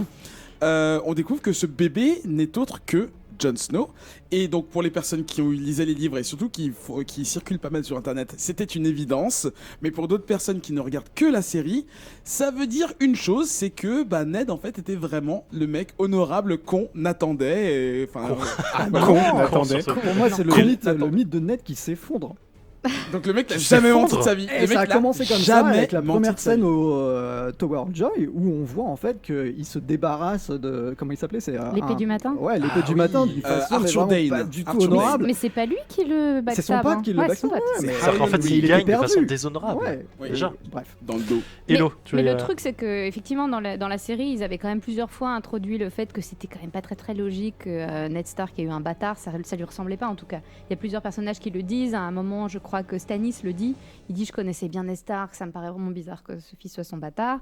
Et puis quand il a cette discussion au tout début avec Robert, il lui parle de la fille avec qui il a eu ce bâtard, et il élude vraiment la question, il a pas envie d'en parler. Mais il lui ment, il lui donne un nom au pif. Oui, c'est ça qui est fort, c'est que dans le bouquin de mémoire, je crois qu'il passe juste le truc sans donner de nom, alors que dans la série, ils ont mis un nom pour personnifier en fait la personne. Après, le truc, c'est que moi, quand j'ai entendu parler de cette théorie, j'ai quand même un peu fouillé, je suis allée voir dans les livres, et dans le premier livre, tous les moments où Ned Stark il hallucine quand il est blessé et qu'il est emprisonné. Il a plein de rêves de ce qui s'est passé avec Lyanna, et il y a plein de moments où en fait, si on sait ce qu'on cherche, en fait, on comprend qu'elle lui demande quelque chose. Il y a un moment il lui dit promets-moi. Enfin, on peut assez bien comprendre. Si on sait ce qu'on cherche, on comprend. Clairement un secret de polichinelle des bouquins. Oui, clairement. Littéralement en plus. Est-ce qu'on peut revenir juste sur le chuchotement qui agace Marc? Non, on va pas y revenir parce que on n'est pas dans la théorie crafting. Alors, juste pour expliquer, de qui serait ce fils? Donc de Lyanna Stark, ça on le sait. Mais qui est le père? Alors c'est du théorie crafting là ou pas encore? Alors en fait, en réalité non, et je vais vous dire pourquoi. Vas-y. En fait, alors je vais pas dire ce nom tout de suite, enfin je pense qu'au bout d'un an, là, ça fait un an que l'épisode 10 a été diffusé, mais bon voilà. HBO, après la diffusion de l'épisode, a publié un arbre généalogique, plus une espèce de graphique qui lie tous les personnages en vie ou mort, et qui aurait un lien de parenté ou l'inverse, quelque chose, enfin genre ils se sont fait la guerre, pardon, ou genre de choses. Et là il y a un cercle avec un point d'interrogation, mais avec en toutes lettres Rhaegar Targaryen, avec un trait vers Lyanna Stark et égale donc Jon d'interrogation. Snow. Non, là pour le coup, c'était. Enfin, point d'interrogation, c'est juste parce qu'il n'y avait pas son visage, Ah d'accord. mais son nom est écrit en toutes lettres. Donc HBO derrière confirme. C'est-à-dire que, effectivement, quand on regarde la série, on sait juste qui est sa maman, c'est tout. Ou alors, si t'es vraiment tordu, tu peux te demander si c'est pas Ned le père, mais bon, ça c'est vraiment quand c'est t'as un vu peu Cersei et Mais Jaime. ça s'est cela jamais dit, vu. dans la série, on sait que c'est Rhaegar qui a enlevé, je mets des guillemets, on le voit pas, mais entre guillemets, enlevé Lyanna. Ouais. Ouais. Donc on sait que c'est peut-être potentiellement lui le père. Et on sait Oui. que c'est pas Robert. Oui. Voilà, parce qu'il aurait Surtout, bien aimé, ouais. mais ça n'a pas été possible, c'est pour ça qu'il a fait les guerres. Ok, on a beaucoup parlé là. J'ai pas regardé le temps, mais on a beaucoup parlé sur ces séquences. C'est Mais c'est un gros passionnant. épisode, c'est normal. On va passer à la séquence suivante, donc de Theory Crafting. Je fais un petit alerte spoiler là pour dire que si vous voulez pas vous faire spoiler plus les bouquins que ça, parce qu'on va y faire beaucoup de références, bah, passez à 1h25 minutes et 15 secondes. You know nothing, Jon Snow. Séquence Theory Crafting, donc qui va ouvrir le bal? On repasse sur Lady Hello ou pas? Tu veux Oui, ouvrir? bien sûr, avec Allez, tu plaisir. voulais nous parler du retour de Jaime. Ouais, alors, je voulais parler du couronnement de Cersei et du retour de Jaime. Parce que le couronnement de Cersei, on en a un petit peu parlé tout à l'heure, mais c'est vrai que ça se fait dans une ambiance assez morbide. Ça se fait en pleine nuit déjà, quand même. C'est pas très très joyeux. C'est comme si on entrait dans les ténèbres avec l'air Cersei. Elle fait un peu un coup d'état puisqu'elle a aucune prétention au trône. Elle est aucune descendante de rien du tout pour ce trône. Et puis en plus, dans la scène où elle se fait couronner, on voit surtout son armée Lannister. Donc c'est clairement un coup d'état. Elle est couronnée par un maître, donc par un septon. Et non seulement un maître, mais un maître qui a été banni par l'ordre et un maître qui fait de la magie noire. Donc voilà, ce couronnement, il est joyeux comme une messe noire. Il n'y a vraiment aucune joie, aucun enthousiasme. Comme on disait tout à l'heure, on ne sait même pas qui sont les spectateurs de ce couronnement. Hein. Ils ont été Et, payés. Surtout, Et, ils n'osent rien dire. Il y a la Et pour montagne, pour le théorie crafting, bon, déjà, ce que je voulais un peu introduire, c'est que la dernière fois qu'une femme était montée sur le trône, c'était avant la danse des dragons et ça s'est très mal terminé. Ça s'est terminé par une guerre monstrueuse entre les Targaryens. Bon, ça, c'est avant toute cette histoire, mais en tout cas, il fait référence à ça plusieurs fois. Donc, la dernière fois qu'une femme est montée sur le trône, ça s'est quand même super mal passé. Donc, ça laisse présager quand même un règne assez douloureux, peut-être même très court. Et pendant son couronnement, il y a l'arrivée de Jaime qui arrive. Elle arrive en plein milieu. Hein, salut les gars, il arrive un petit peu discrètement en plein milieu du couronnement. Il y a un échange de regards assez dur entre Jaime et Cersei, puisque Cersei a bien quand même d'exécuter une partie du plan du Mad King, Aerys. Ouais, est-ce qu'on peut revenir dessus un peu? Voilà, parce que Jaime donc, a tué ce roi.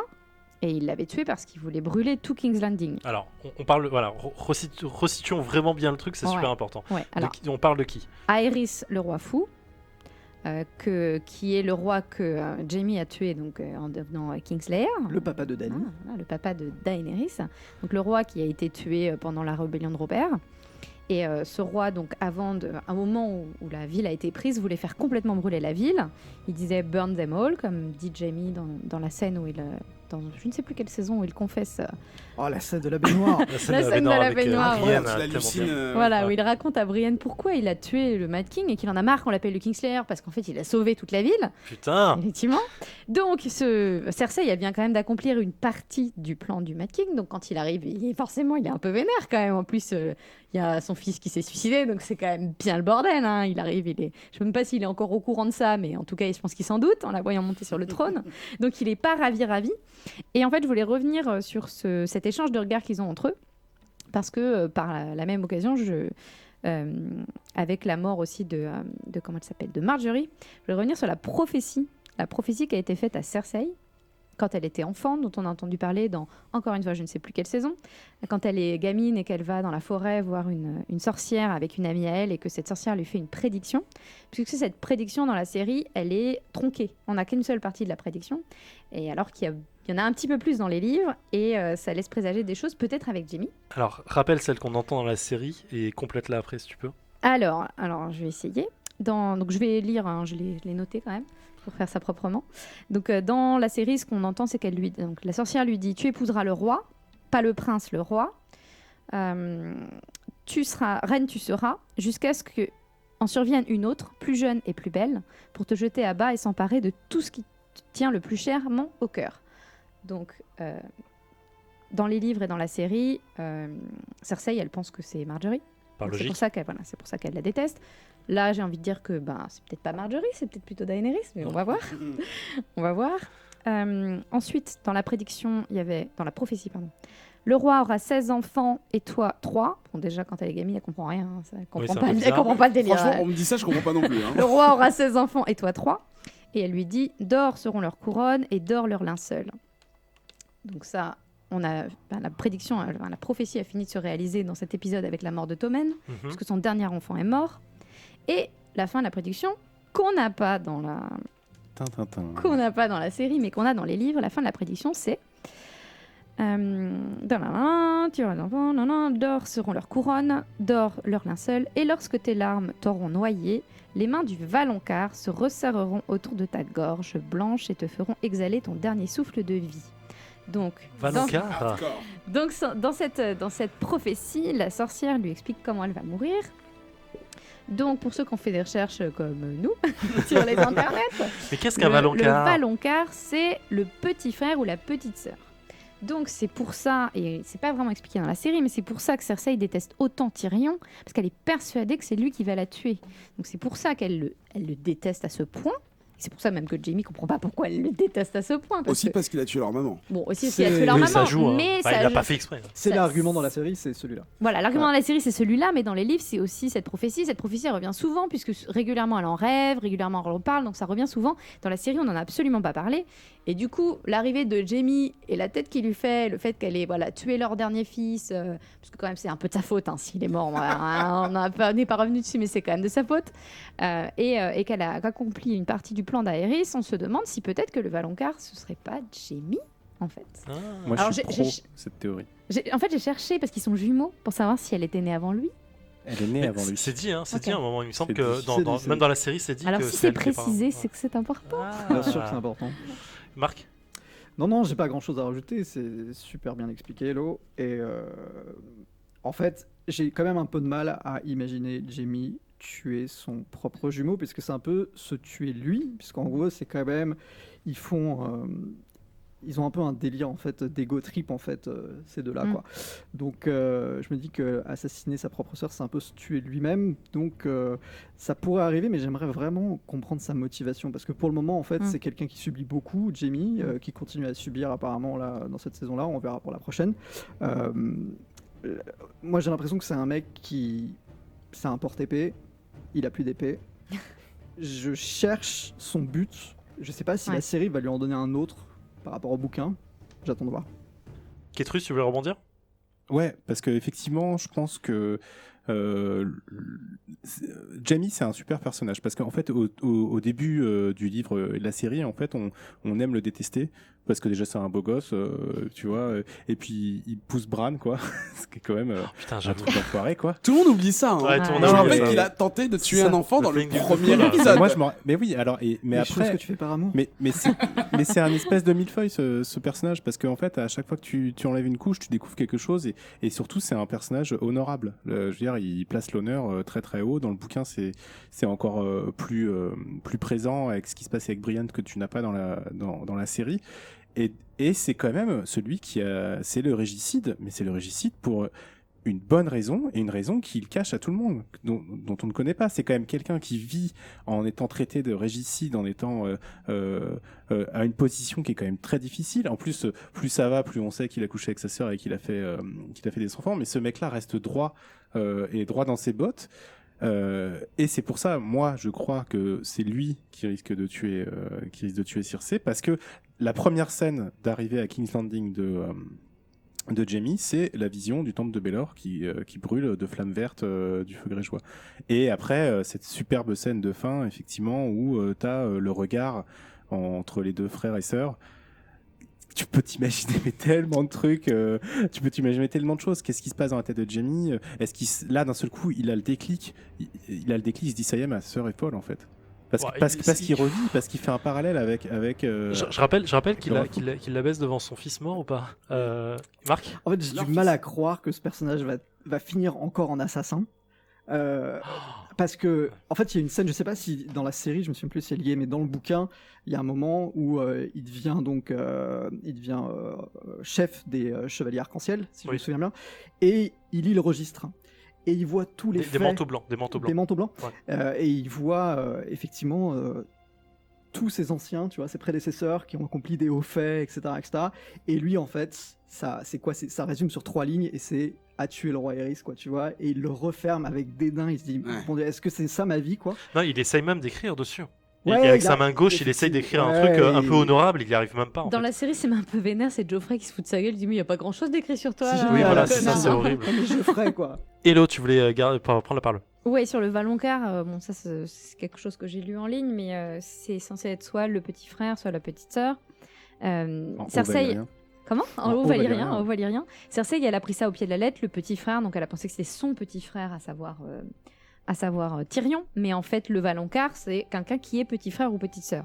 Et dans la série il y a plein d'autres gens qui sont petits frères ou petites sœurs, notamment Arya Stark qui est souvent appelée petite sœur par Jon Snow, qui pourrait être du coup potentiellement celle qui va la tuer. Ça, j'avoue, c'est une théorie populaire, mais je pense que ça restera dans sa famille. Je pense qu'il faut... Enfin, bon, ça, c'est la théorie de ouf. Mais du drama, voilà, il faut que ce soit l'un des deux. Soit, pas Geoffrey, soit Jaime, soit Tyrion. Je pense que dans les deux situations, même si ce serait horrible d'avoir un personnage avec le développement psychologique de Jaime et l'intelligence et la malice de Tyrion, moi ça me ferait chier que l'un des deux le soit, mais ce serait tellement bien au final que l'un des deux le soit. Mais Tyrion elle a déjà tué son père, donc tuer sa sœur, je pense que elle est censée mourir étranglée, c'est ça? Oui, c'est ça, étranglée. Des mains blanches, c'est ce que tu disais? Non, des mains sur sa gorge blanche. Ah, sa gorge. Et évidemment l'autre avec sa main dorée qui est très lourde, et voilà, ça ferait peut-être un truc genre, j'ai pas fait le geste parce que voilà, c'est la main et je te coins juste la gorge et mais de justice, quoi. Tu sais, c'est marrant parce qu'en fait cette théorie sur Valonqar, il y a eu plein de candidats, mais il y en a plein qui sont morts en fait, quoi. Il y a eu un débat ou pas avant? Il y a eu un débat, tu sais, ils ont mis Stannis. Bon, bah, c'est pas lui. Ils ont mis Tommen. Ah, désolé. Finalement, c'est pas lui. Mais Stannis, c'est pas un petit frère. C'est pas lui non plus. Si, c'est le frère de Robert. C'est le petit frère Robert. Ah, Robert, c'est l'aîné. ouais, Ouais. bah oui. Si. Non, mais ils ont mis Nan aussi, c'est bon, quoi. Il parle de Gendry, je sais pas qu'on parle aussi. Ouais. Et de Daenerys, qui est la dernière. Oui, ça reste possible. Je mets ma pièce sur Daenerys sur ça, en fait. Moi, je mets ma pièce sur Jaime. Tu la vois l'étrangler, genre Daenerys l'étrangler. Ouais. L'étrangler, c'est quand même un geste fort, tu vois. Je pense que pense c'est un proche qui fait ouais. ça. Je pense que oui. Non, je pense que c'est ça paraît gros, mais t'as quand même une personne qui lui vole son trône, qui a essayé de l'assassiner plusieurs fois, même à distance. T'as quand même un truc qui est fort, tu vois. Genre. Et pour peu qu'on apprenne que Tyrion est en fait un demi-Targaryen et qu'elle le tue. Oh là là, tu pars dans des... Oh là là, qu'est-ce que j'ai dit? Allez, Eric, parle-nous de ta théorie. Tu voulais reparler de la citadelle et de Samuel et de Gilly. Quel est le nom de Gilly en français d'ailleurs, Marc? C'est Chatouille. Merci. les petits Oh, livres, la la place, elle était c'est trop ça. belle. En vrai, c'est le nerf. Comment tu l'as C'est le nerf. Je mais sais, bon. servi. Vas-y, ok. Ouais, cette scène en fait elle m'a beaucoup plu parce que je trouve que Sam, George Martin l'auteur l'a dit assez souvent, c'est un peu la transposition du narrateur et de ce que George R.R. Martin si vous préférez aurait été s'il avait été dans cet univers, c'est-à-dire c'est ce mec un peu en retrait qui a peur de tout, qui veut pas prendre part, machin.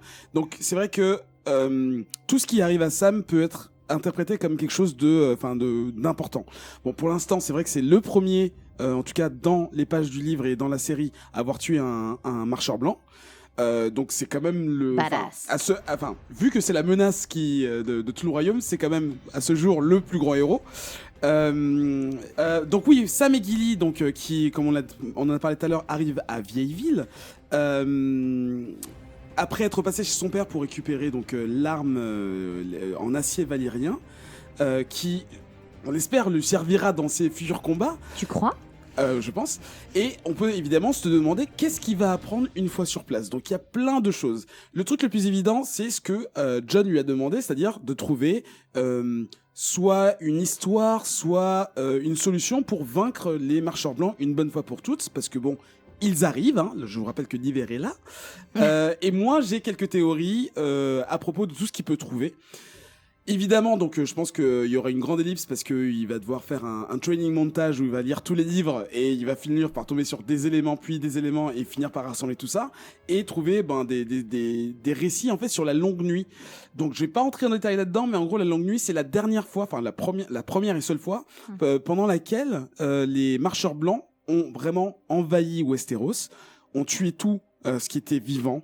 Pendant leur présence, Old Nan en parle dans la saison 1 au petit Bran qui essaye de faire passer le temps dans son handicap, on va dire, et de voir toutes les et de voir toutes les prophéties qui ont été liées à cet événement. Donc c'est un truc qui a eu lieu entre 8000 et 10 000 ans avant tout ce qui se passe dans les livres et dans la série. Donc là, pour le coup, vu que l'écrit, c'est quelque chose qui est relativement récent dans cet univers-là, on peut pas dire que les faits qui ont été rapportés sont absolument vrais, même si ce qu'on a vu est assez violent, c'est-à-dire que les marcheurs blancs sont quand même assez agressifs. Et donc, moi, ce que j'espère, c'est qu'ils trouvent des réponses vraiment par rapport à leur existence et comment les tuer. Dans la série, dans la saison 6, on l'a vu, les marcheurs blancs ont été créés par les enfants de la forêt. Est-ce que dans les livres de Old Town, on pourrait trouver justement une histoire qui rapprocherait à ça? Dans ce cas, on pourrait mettre Bran et Sam au même niveau, c'est-à-dire qu'ils auraient la même connaissance, c'est-à-dire que les marcheurs blancs ont été créés par comme un système de défense des enfants de la forêt. Ça semble peu probable, mais bon, comme on sait jamais. Avec un peu de chance, il apprendra les mêmes théories que les prêtres rouges, donc qui viennent de l'Est, balancent à tout le monde. C'est-à-dire qu'il y a un héros qui va venir et sauver l'humanité de la menace des marcheurs blancs. Alors, est-ce qu'il va tomber sur ce texte-là? Est-ce que son nom va être écrit en toutes lettres? J'y crois pas. Mais en tout cas, je pense qu'il va retrouver plusieurs récits qui viennent de plusieurs endroits et qui reviennent sur le même élément de un élément ou une personne qui sauvera tout. Et ça, tu penses que ce héros, en fait, il est déjà vu ou pas encore? Vu que la série tourne autour de 3-4 personnages qui reviennent tout le temps, je pense que le héros ou le groupe de héros est sous nos yeux. Le héros, il me semble que dans la prophétie, il est censé être rené. Oui, il a déjà existé. Né une nouvelle fois. Donc ça peut être Daenerys qui est sortie des flammes. Exactement. Ou Jon qui est revenu d'entre les morts. Et c'est pour ça que c'est très intéressant que ces deux personnages aient un chemin, beaucoup de choses parallèles par rapport à leur vie et qui peuvent tous les deux être candidats. Je sais plus si cette prophétie, ils en parlent dans la série en vrai. Je pense non, pas. Je vois pas du tout la placer en fait. Comment il l'amène en fait, parce que c'est vraiment tout ce qui est White Walker et finalement la menace au-dessus du mur. La prophétie de celui qui doit venir sauver tout le monde, il me semble que la femme rouge en parle et qu'elle pense que c'est Stannis. Ouais, mais elle parle plus d'une personne. Azor Ahai est ressuscité. C'est ça. Ah oui, c'est ça, d'accord. C'est ça. C'est celui qui est censé venir sauver l'humanité des marcheurs blancs et elle pensait que c'était Stannis. Et maintenant on se demande si c'est pas Daenerys ou Jon. Moi je pense que c'est les deux. Parce que, alors, si mes souvenirs sont bons, vas-y. dans les bouquins, la personne qui doit venir sauver ce monde, c'est un descendant Targaryen. Donc Stannis, c'était complètement possible puisqu'il a des ancêtres Targaryens. Oui, Baratheon. Voilà. Daenerys, complètement. Et Jon, maintenant, on le sait. C'est potentiellement aussi ça fait un peu descendant préparation Targaryen. paiement ultime, tu sais. Ah oui, c'est ça. Money Donc, Shot, voilà, saison 8, tous les trois étaient possiblement des descendants de Aegon, il me semble. Ouais. Aegon. Et c'était censé être un de ses descendants qui devait sauver l'humanité en renaissant de quelque chose. D'accord. Mais ça, c'est vrai que le côté Targaryen, c'est un truc que beaucoup de Targaryens ont cru par rapport à eux. Il y en a beaucoup qui sont crus être le héros, sachant qu'il n'y avait pas la menace à l'époque, mais qui pensaient être. Donc voilà, cette prophétie a voyagé pas mal de temps à la fois dans l'Est et dans l'Ouest, Westeros. Sam, j'espère va comprendre que l'histoire se répète et va vouloir empêcher que ça vienne à nouveau. Évidemment, je pense que il va essayer de trouver des secrets sur la fabrication de l'acier valérien. Oui, parce qu'ils savent plus le faire en fait. C'est ça. C'est donc quelque chose qui est relativement ancien, qui était dans la cité antique de Valyria, qui a disparu avec la ville quand tout a pété, et que une poignée de personnes à la fois entre Essos et Westeros savent manipuler. Oui, Non, juste pour placer Valyria, parce qu'en fait, tu balances le truc comme ça, mais c'est quoi et qu'est-ce que ça amène finalement? Alors, Valyria, c'est la cité antique de laquelle sont originaires les Targaryennes et donc les gens qui ont récupéré les dragons et les ont, j'ai oublié le nom, on va entraîner, mais élevés. Élever les dragons pour que ce soit à la fois des montures et des armes de combat. Et c'est évidemment ce qui leur a permis de niquer Westeros. Voilà, donc quand Valyria a explosé, en Voilà. fait, les trois, le frère et les deux sœurs sont arrivés sur Péridragon. Non, en fait, c'est c'est un peu plus compliqué. C'est Oui. plus compliqué que ça, mais en Ah. gros, voilà. Ils se sont barrés en ayant peur que quelque chose se passe après l'avoir vu dans Et les une Targaryens sont prémonition. des anciens esclaves aussi. Ouais, Oui, on ouais, fera un ouais, gros c'est- focus ouais, je pense Targaryen aussi. un jour, mais... Et en gros, voilà, les secrets de la fabrication de cet acier-là étaient originaires de cette ville, donc d'Essos, et ont été perdus avec la disparition de la ville. Et aujourd'hui, dans le Westeros d'aujourd'hui, on va dire, personne ne sait créer d'acier valyrien. Par contre, ils ont du ver dragon en français. Hein. Il y en Oui, a ver beaucoup. dragon, ouais. Il y en a beaucoup à Dragonstone, là où Oui. vivait anciennement Stannis. Exactement. Je me souviens bien. Mais c'est vrai que créer, c'est Voilà, Ouais. créer, ce serait une bonne solution pour éradiquer les marcheurs blancs. mais refaire, oui. Voilà, C'est ce que fait Tywin. Tywin, voilà, avec l'épée de Ned Stark, en la divisant en deux, qui donne donc à son petit-fils Geoffrey, puis à son fils Jaime. Mais Qui bon, le après, redonne lui-même. voilà, qui ça passe dans plein de mains, voilà. Et l'autre élément qui est important dans la création de l'acier valérien, c'est la magie.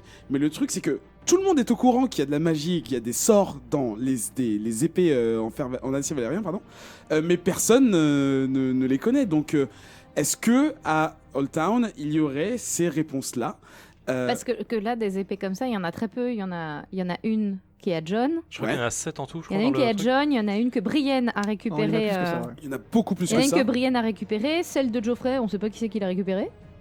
En vrai, on ne Oui, sait pas. désolé, elle a été retournée à Casterly Rock. Ok. Castle Rock. Et là, du coup, maintenant, il y a aussi Sam qui en a une. Mais Ouais. voilà, ça fait 4, je crois. Il en reste 3. Il y en a une vingtaine en fait, mais Ok. il y en a beaucoup qui sont pas nommés. Enfin, Il y c'est avait ce le que- Ah petit oui, voilà, ça. poignard en acier valyrien qui avait Voilà, servi à tuer Bran. voilà, ouais, exactement. Ah Et, oui. et pour finir, une autre information qu'ils peuvent trouver à Old Town, c'est éventuellement, et c'est une théorie que Hello t'a évoquée un peu plus tôt, un mariage entre éventuellement Lyanna Stark et Rhaegar Targaryen, donc le fils aîné d'Aerys Targaryen, qui aurait été enregistré par un ou plusieurs maîtres Ah. et dont le document résiderait à Vieilleville. Le truc, c'est que ça, c'est une théorie que j'ai un peu décortiquée. C'est tout à fait possible, mais par rapport à la série, je vois pas comment ils peuvent l'amener. Ce serait vraiment Ce un Deus serait Ex gros. Machina de Ce serait merde. gros. Ce serait vraiment pas très bien Surtout- amené. Surtout qu'ils ont déjà amené le truc avec le time travel de Bran. Oui, on Il y le a sait beaucoup de déjà, quoi. raisons en fait finalement de le confirmer. Et donc, la théorie voudrait qu'ils auraient fait ça devant un baral pour que quelqu'un d'autre puisse attester de la véracité du mariage. Ouais. Donc, s'il n'y a pas de document, au moins quelqu'un qui a le pouvoir de voyager dans le temps via les barals pourrait le voir. Mais bon, ça, c'est vraiment tiré par les super cheveux. Non mais j'aime bien l'idée. hein. Mais voilà. Et qui légitimerait en fait Jon en tant que Targaryen et donc roi des 7 couronnes, quoi, tout simplement. Voilà. Complètement. Kétrus. Non, oui, parce que tu disais, ils n'avaient pas besoin de revenir dessus, mais pour les spectateurs, mais je veux dire, pour les personnages Oui, ouais. de la série.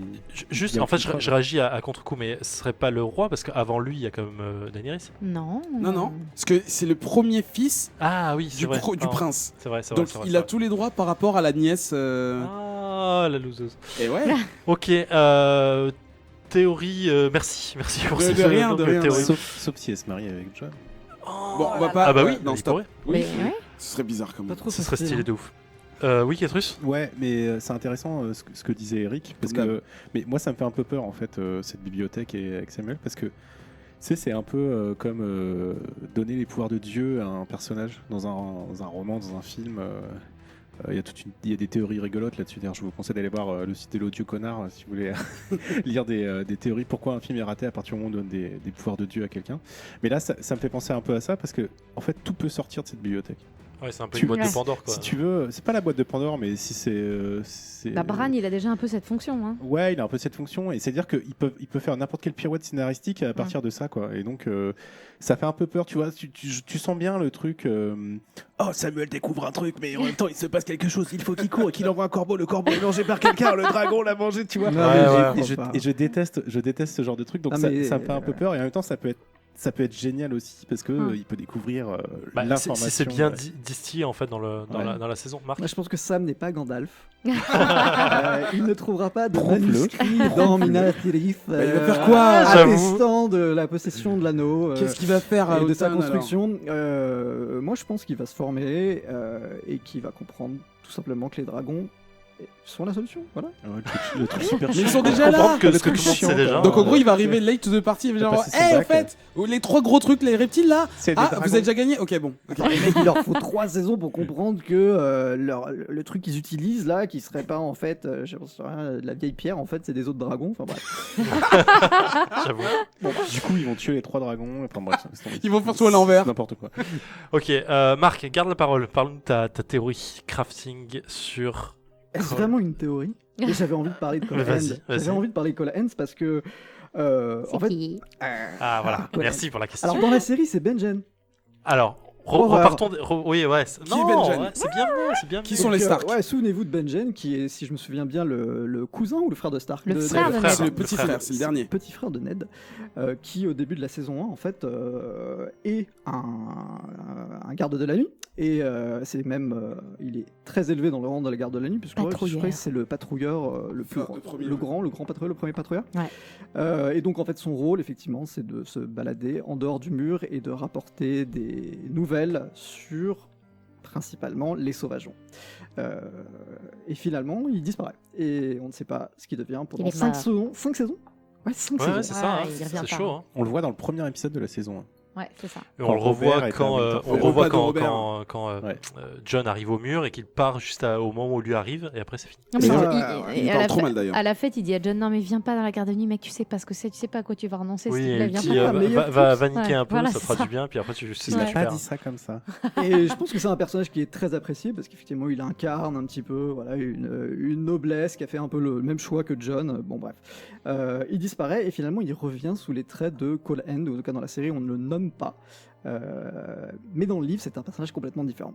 En fait, pour moi, Cole Hand symbolise un peu le revirement de ce qui se passe dans la saison 7. Quoi. C'est-à-dire que Benioff et Weiss ont compris au début de la saison 7 que... Saison 6. Saison 6, pardon. Donc les deux producteurs Ouais. de la série, Benioff et Weiss, ont voulu vraiment s'éloigner du bouquin. Je pense pour la principale raison, c'est que beaucoup trop d'acteurs. Ouais. Beaucoup trop de personnages, Ouais. un casting vraiment trop compliqué à gérer. Du coup, ce qu'ils ont fait, c'est qu'ils ont filé les intrigues de X personnages à un seul. Ouais. Et c'est ce qui se passe en fait avec Benjen. Là, en fait, Benjen, normalement, on s'attend à quelqu'un d'un peu même vachement énigmatique, hyper badass, avec qui monte sur un cerf zombie qui se bat comme un dingue, quoi. Et là, en fait, c'est un mec qui sort de Twilight, quoi, tu vois, sur un poney. Oh la violence. En fait, c'est très très décevant. Son apparition est vraiment très très décevante. Et elle fait écho un peu à ce que disaient justement les deux producteurs lors les deux dernières Comic-Con, en fait, quand les gens leur posaient des questions. Mais quand est-ce que Cole Hand va arriver? De suite, en fait, ils arrêtaient. La discussion, il fait, on ne parlera pas de ce personnage, ok? Et ça fait aussi écho à ce qu'il disait depuis 3 ou 4 saisons, c'est Dead is Dead. C'est-à-dire qu'un personnage qui est mort, est Reviendra mort. pas. Dans Ouais. la série, il est mort. Et là, qu'est-ce qui se passe? Deuxième moitié de la saison 6. Des personnages morts reviennent. Jon Snow revient. Donc, on peut s'attendre effectivement à d'autres retours. Oh oui. Oula, attends, tu penses à qui? Euh... Je peux le dire, j'ai envie de le dire.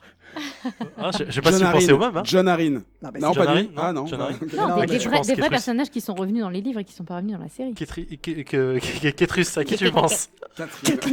Kathleen Stark. Catherine Stark. Kathleen, j'ai dit. Et il y avait aussi le roi d'au-delà du mur qui revient dans les Oui, livres. oui. Mance Raider. Max C'est vrai. Rider. Ok, continue sur Cole Hand.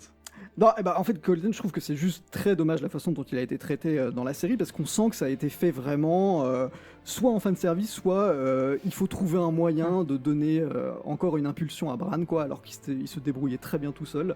Et d'ailleurs... Tout seul avec Mira et Odor, hein, s'il te plaît. Oui, avec leur petit trouble, je trouvais que ça fonctionnait bien. Pour moi, ça amène aussi aux événements de Hodor. C'était pas le dernier épisode, mais sérieusement, je crois que c'est une erreur monumentale d'avoir fait ce qu'ils ont fait. Oh, mais tellement. N'importe quoi. Donc Bran peut interagir avec le passé, alors que c'était impossible. En tout cas, c'est ce qu'on comprend. Et Ouais. voilà, moi, ça me saoule au plus haut point. Ouais, je pense qu'ils ont compris l'erreur. Hein. Je pense non, pas vraiment. Parce que dans le time travel avec son père, au moment où il monte dans la tour, il se retourne en disant, Ouais. Mais oui. en sentant une présence qui n'est Ouais. pas là. C'est horrible. Hello. Mais donc pour toi, le fait que Cold Hand soit là, c'est peut-être un signe qui nous dit qu'il n'y a pas qu'un seul personnage, donc John, qui va revenir d'entre les morts, mais peut-être encore d'autres qui vont revenir d'entre les morts. Effectivement, en plus, Parce qu'on- on ne sait pas trop le processus d'apparition de ce personnage-là, qui est donc un zombie. Avec Mais pas vraiment. Voilà, mais pas vraiment. En fait, c'est vrai qu'il a une conscience pour lui, donc j'imagine qu'encore une fois, c'est peut-être l'expérience réussie des White Walkers côté Children of the Forest. Va savoir. En tout cas, il est le seul. Ouais. C'est le seul qu'on connaît. Ketrus, t'en penses quoi de cette théorie? Ok, désolé, je t'ai pris par surprise. Ouais, tu m'as pris par surprise. Non, là-dessus, non, j'ai pas trop réfléchi là-dessus, je t'avoue. Moi, j'ai juste compris que je pouvais parler de Kathleen après. T'es d'accord avec la théorie ou pas? D'accord. Franchement, non, mais j'étais déçu du traitement. C'est vrai que j'avais espéré qu'on le voit pas du tout, en fait. Et de mélanger Cole Hens et Benjen. En fait, je C'est vois un peu pas chiant, quoi. l'intérêt de faire revenir ce personnage pour ça, en fait. Mais C'était oui. très bien s'il l'avait fait apparaître au même moment que le bouquin, c'est-à-dire Oui. qu'en tant que guide pour aider Bran à traverser le mur, Mais et Sam c'est- d'ailleurs pas, il aide Sam en premier lieu, pardon. Mais comme dit Marc, à mon avis, c'est du fanservice en fait. Tu vois, c'est histoire de pouvoir raccourcir un truc parce qu'ils ont déjà pas le temps de tout raconter. Ils se sont Ouais, dit, on va c'est- mélanger les deux personnages. c'est Et, Ouais, c'est possible. et ça va le symptôme passer. de quoi. la seconde C'est partie de la peut-être saison. sûrement une erreur. Hein. Hello? Ouais, mais en fait, il est pas tant que ça fact service parce que si mes souvenirs sont bons, dans le livre, Cold Hand, il sert beaucoup à raconter plein de mythologies sur la garde de nuit. Cette mythologie dont on parle assez peu dans la série, en fait, il y a plein de pouvoirs. La garde de nuit, elle a des pouvoirs magiques. Il y a une porte magique, il y a ce personnage qui est là pour faire passer les gens de l'autre côté du mur. Tellement dommage. Et c'est super bien dans les livres et ils en parlent pas. Et du coup, moi, je pensais qu'avec Benjen qui incarne Cold Hand, on allait apprendre plus de choses, en tout cas dans la série, sur cette mythologie. Et elle y est pas, donc il est juste là pour être salut, j'ai ressuscité, mais je suis pas Ouais. vraiment mort, pas vraiment vivant. Et il fait aussi Et- le lien avec la malédiction du Racock, etc. Puisque lui aussi, il parle de. Je crois qu'il y a un des châteaux qui a subi une malédiction aussi avec le boucher, c'est ça? Je sais pas, il y a pas un mec, une liste de boucher. Je me sens. Ouais, je sais C'est plus. ça Tu nous as perdu. Je- Fallait Je trop pense, vite. je pense qu'il faudra qu'on fasse un focus Benjen. Oui, il y a plus. Le Focus public, numéro le public 52. est d'accord. Le public est d'accord. c'est- Ok, passons. On est très à la bourre, mais c'est pas grave. Ketrus, ton théorie crafting. Alors c'est pas, Enfin, c'est pas une théorie, c'est une interrogation, comme je disais tout à l'heure. sur laquelle tu vas poser ta théorie. Ouais, le ban de Mélisandre. Alors le slash ban de Mélissandre. Ouais, Bad parce que move. Hard ban. si tu veux, il la jarte quoi, Mais il doit non. se barrer. Mais on peut pas jarter un personnage avec une aussi belle robe quoi. Et Sérieusement, c'est ton argument, c'est le seul argument, sa robe. Ah. c'est pas sa robe dont je parlais. Et Gorge. du coup, où est-ce qu'elle va aller? Il lui dit d'aller vers le sud. Et qu'est-ce qu'il y a vers le sud quoi? Ah bah, il y a plein de choses quand on part du nord de Winterfell. Il y a pas mal de choses aussi. Il y a Molltown. Est-ce qu'il va- Il y a Molltown. est-ce qu'il Ah va- ouais, ouais. Est-ce qu'elle va, Elle va rejoindre, est-ce qu'elle va rejoindre Cersei? Est-ce Elle qu'elle est va, constituée. Doucement, doucement. est-ce qu'elle va rencontrer Daenerys ou pas? Moi, ce qui me ferait kiffer plus qu'une théorie très sérieuse, c'est qu'elle rencontre Toros de Myr en fait. Ah. Et, Mais elle a déjà rencontré. Oui, ils sont Elle a déjà déjà vus. rencontré. Dans la Oui, série, elle- ils sont déjà vus. Oui, pas qu'elle le rencontre, mais qu'elle le retrouve en Ouais. fait. Et que du coup, on est enfin Catelyn Stark qui revient Ah. dans la série. Parce que moi, c'est une grosse frustration Ouais, que grave. j'ai. Et là, c'est du méga spoil pour tous ceux qui regardent la série quand t'as lu les T'aurais dû bouquins. dire avant. Et donc, pour moi, ça serait une des façons de ramener Catelyn Stark dans la série. Alors, pour faire quoi? C'est une bonne question. Mais, Pour le kiff, pour le kiff. Juste pour le kiff en fait. Et parce qu'en fait je suis hyper frustré de tout ce qui est Toros de Myr, Gendry, Catelyn Stark qui n'est pas évoqué dans la série, alors que pour moi ce sont des passages vachement intéressants dans le bouquin et qui m'ont. Ouais, mais là, m'ont on donné, en reviendrait à mettre plus d'embrouille en fait dans la série pour pas grand chose. Pour toi, qu'est-ce que ça apporte le fait que Mélissandre se casse qu'elle soit ban vers le sud? fait. En fait, Qu'est-ce que ça peut apporter de bien le- dans la série? Dans bah le théorie justement, crafting pour moi ça peut apporter tout en fait. Parce que c'est un personnage qui a une importance immense dans la série, qui d'un seul coup est désavoué. Mais par contre, je pense qu'ils peuvent pas s'en débarrasser. Et en fait, le fait de l'envoyer dans le sud comme ça peut en fait amener un peu à tout. Mais moi, je pense vraiment qu'après, va rencontrer Daenerys, et parce que pour moi Daenerys est liée à Arlor et ça. Mais mon vœu, ce serait Catelyn Stark. ce serait Catelyn On a Stark. compris. Hello. Pour moi, c'est un peu, quand je l'ai revu l'épisode, c'est le bad move de Jon Snow. C'est-à-dire qu'il a un peu agi comme son père, il a agi tout pour l'honneur et rien pour la stratégie, et il a quand même dégagé la meuf qu'il a ressuscitée quand même. C'est quand même assez puissant. Entre eux, il s'est passé un truc assez fort. Il la dégage pour une question d'honneur comme son père, et on a bien vu que son père, pour l'honneur, il est mort, quoi. Et il a entraîné toute la fin de sa famille, ne gagne quoi. pas dans Game of Thrones. Exactement. Donc pour moi, c'est un peu le bad move. Donc j'ai peut-être dans l'idée qu'elle va retrouver Cersei, mais en vrai, si on voulait suivre l'idée de la prophétie qu'elle essaye de réaliser depuis un moment, moi je pense qu'elle va retrouver Daenerys. Mais j'ai l'impression que c'est un bad move de la part de Jon Snow. Peut-être pas, hein, finalement. C'est vu, comme disait Kestrus, je pense que ça peut être super intéressant qu'elle, comme tu le dis d'ailleurs, qu'elle rejoigne Daenerys, mais un peu peut-être facile scénaristiquement, quoi. Ouais. Je sais pas. Marc. Je pense que Jon n'est plus si con. Et que je suis persuadé qu'il a une mission pour Mélisandre. Tu crois qu'il lui a donné une mission comme il le fait dans le bouquin avec Sam? Je pense qu'effectivement, elle a encore un but, et elle a encore surtout une mission pour Jon. Et Jon, si je m'en souviens bien, il est passé outre le fait d'être, je veux dire, un petit gamin, quoi. C'est-à-dire quand il faut prendre les choses en main, il le fait, et ça lui est arrivé de tuer des gens.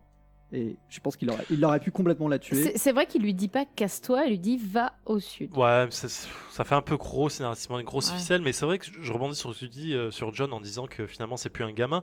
Il se barre quand même de la garde de la nuit, quoi.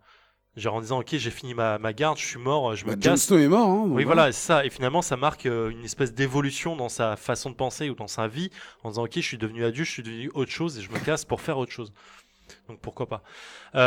Est-ce qu'on a fini sur le theory crafting? Est-ce que quelqu'un a quelque chose à rajouter ou pas? Nope. Ok, on passe au focus, au zoom. Knowledge is power. Dans cette section, nous allons nous atteler à passer en revue un point particulier de l'univers de Game of Thrones. Alors pas forcément sur la série ou sur l'épisode qu'on vient de voir. Bon, là, en l'occurrence, ça va faire un peu le café, mais on va parler du Wildfire. Qu'est-ce que c'est quelle est sa référence historique? Qui veut se lancer là-dessus? Levez pas la main tous en même temps. D'accord. Elodie se cache. Elo se cache dans un coin. Ok, je me lance et vous me coupez si vous voulez. Vas-y. Ok, donc le Wildfire, appelé Feu Grégeois, donc en français dans les versions françaises de Game of Thrones. Ça fait donc une référence historique européenne, je veux dire ça, mais parce que historiquement ça existe le feu grégeois, même si c'est pas exactement la même chose. C'est une espèce de pâte mélasse qui existait à l'époque de 1700. On a dit combien? J'ai oublié la date, je l'ai pas noté, mais c'est pas grave. Moyen-Âge, mais je sais plus quelle date exactement. Ok, voilà, que l'Empire de Byzance utilisait lors des batailles navales pour couler les bateaux adverses, parce que c'était un feu qui avait cette particularité de ne pas s'éteindre avec l'eau, mais justement d'être embrasé par l'eau, grosso modo.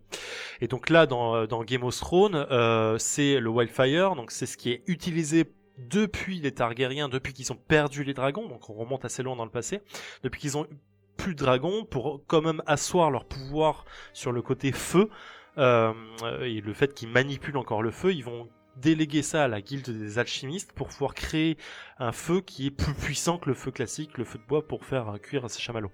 Donc du coup, ils font ce Wildfire qui est représenté par une espèce de lueur verte qui, lorsqu'elle brûle vraiment jusqu'aux os entièrement, un vrai feu concentré de dragon, et ce qui leur permet de garder cette puissance finalement, et c'est ce que Aerys utilisait encore pour brûler ses victimes. C'est comme ça qu'il brûle d'ailleurs le père et le frère de Ned Stark sur le bûcher.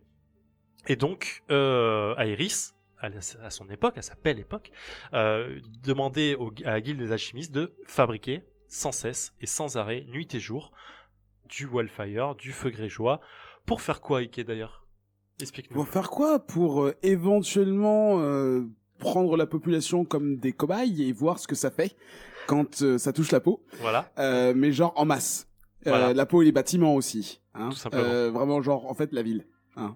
Quand Burn on them résume, all. Burn c'est them all, ça. voilà. Expliquons cette sublime phrase. Oui, Marc, explique-nous ce que c'est le Burn them all. Ah bon, on en a parlé déjà tout à l'heure. C'est Ouais. c'est la phrase que prononce Aerys alors que Jaime est derrière lui, on duty, j'ai envie de dire, quoi, et ça lui coûtera la vie, en fait.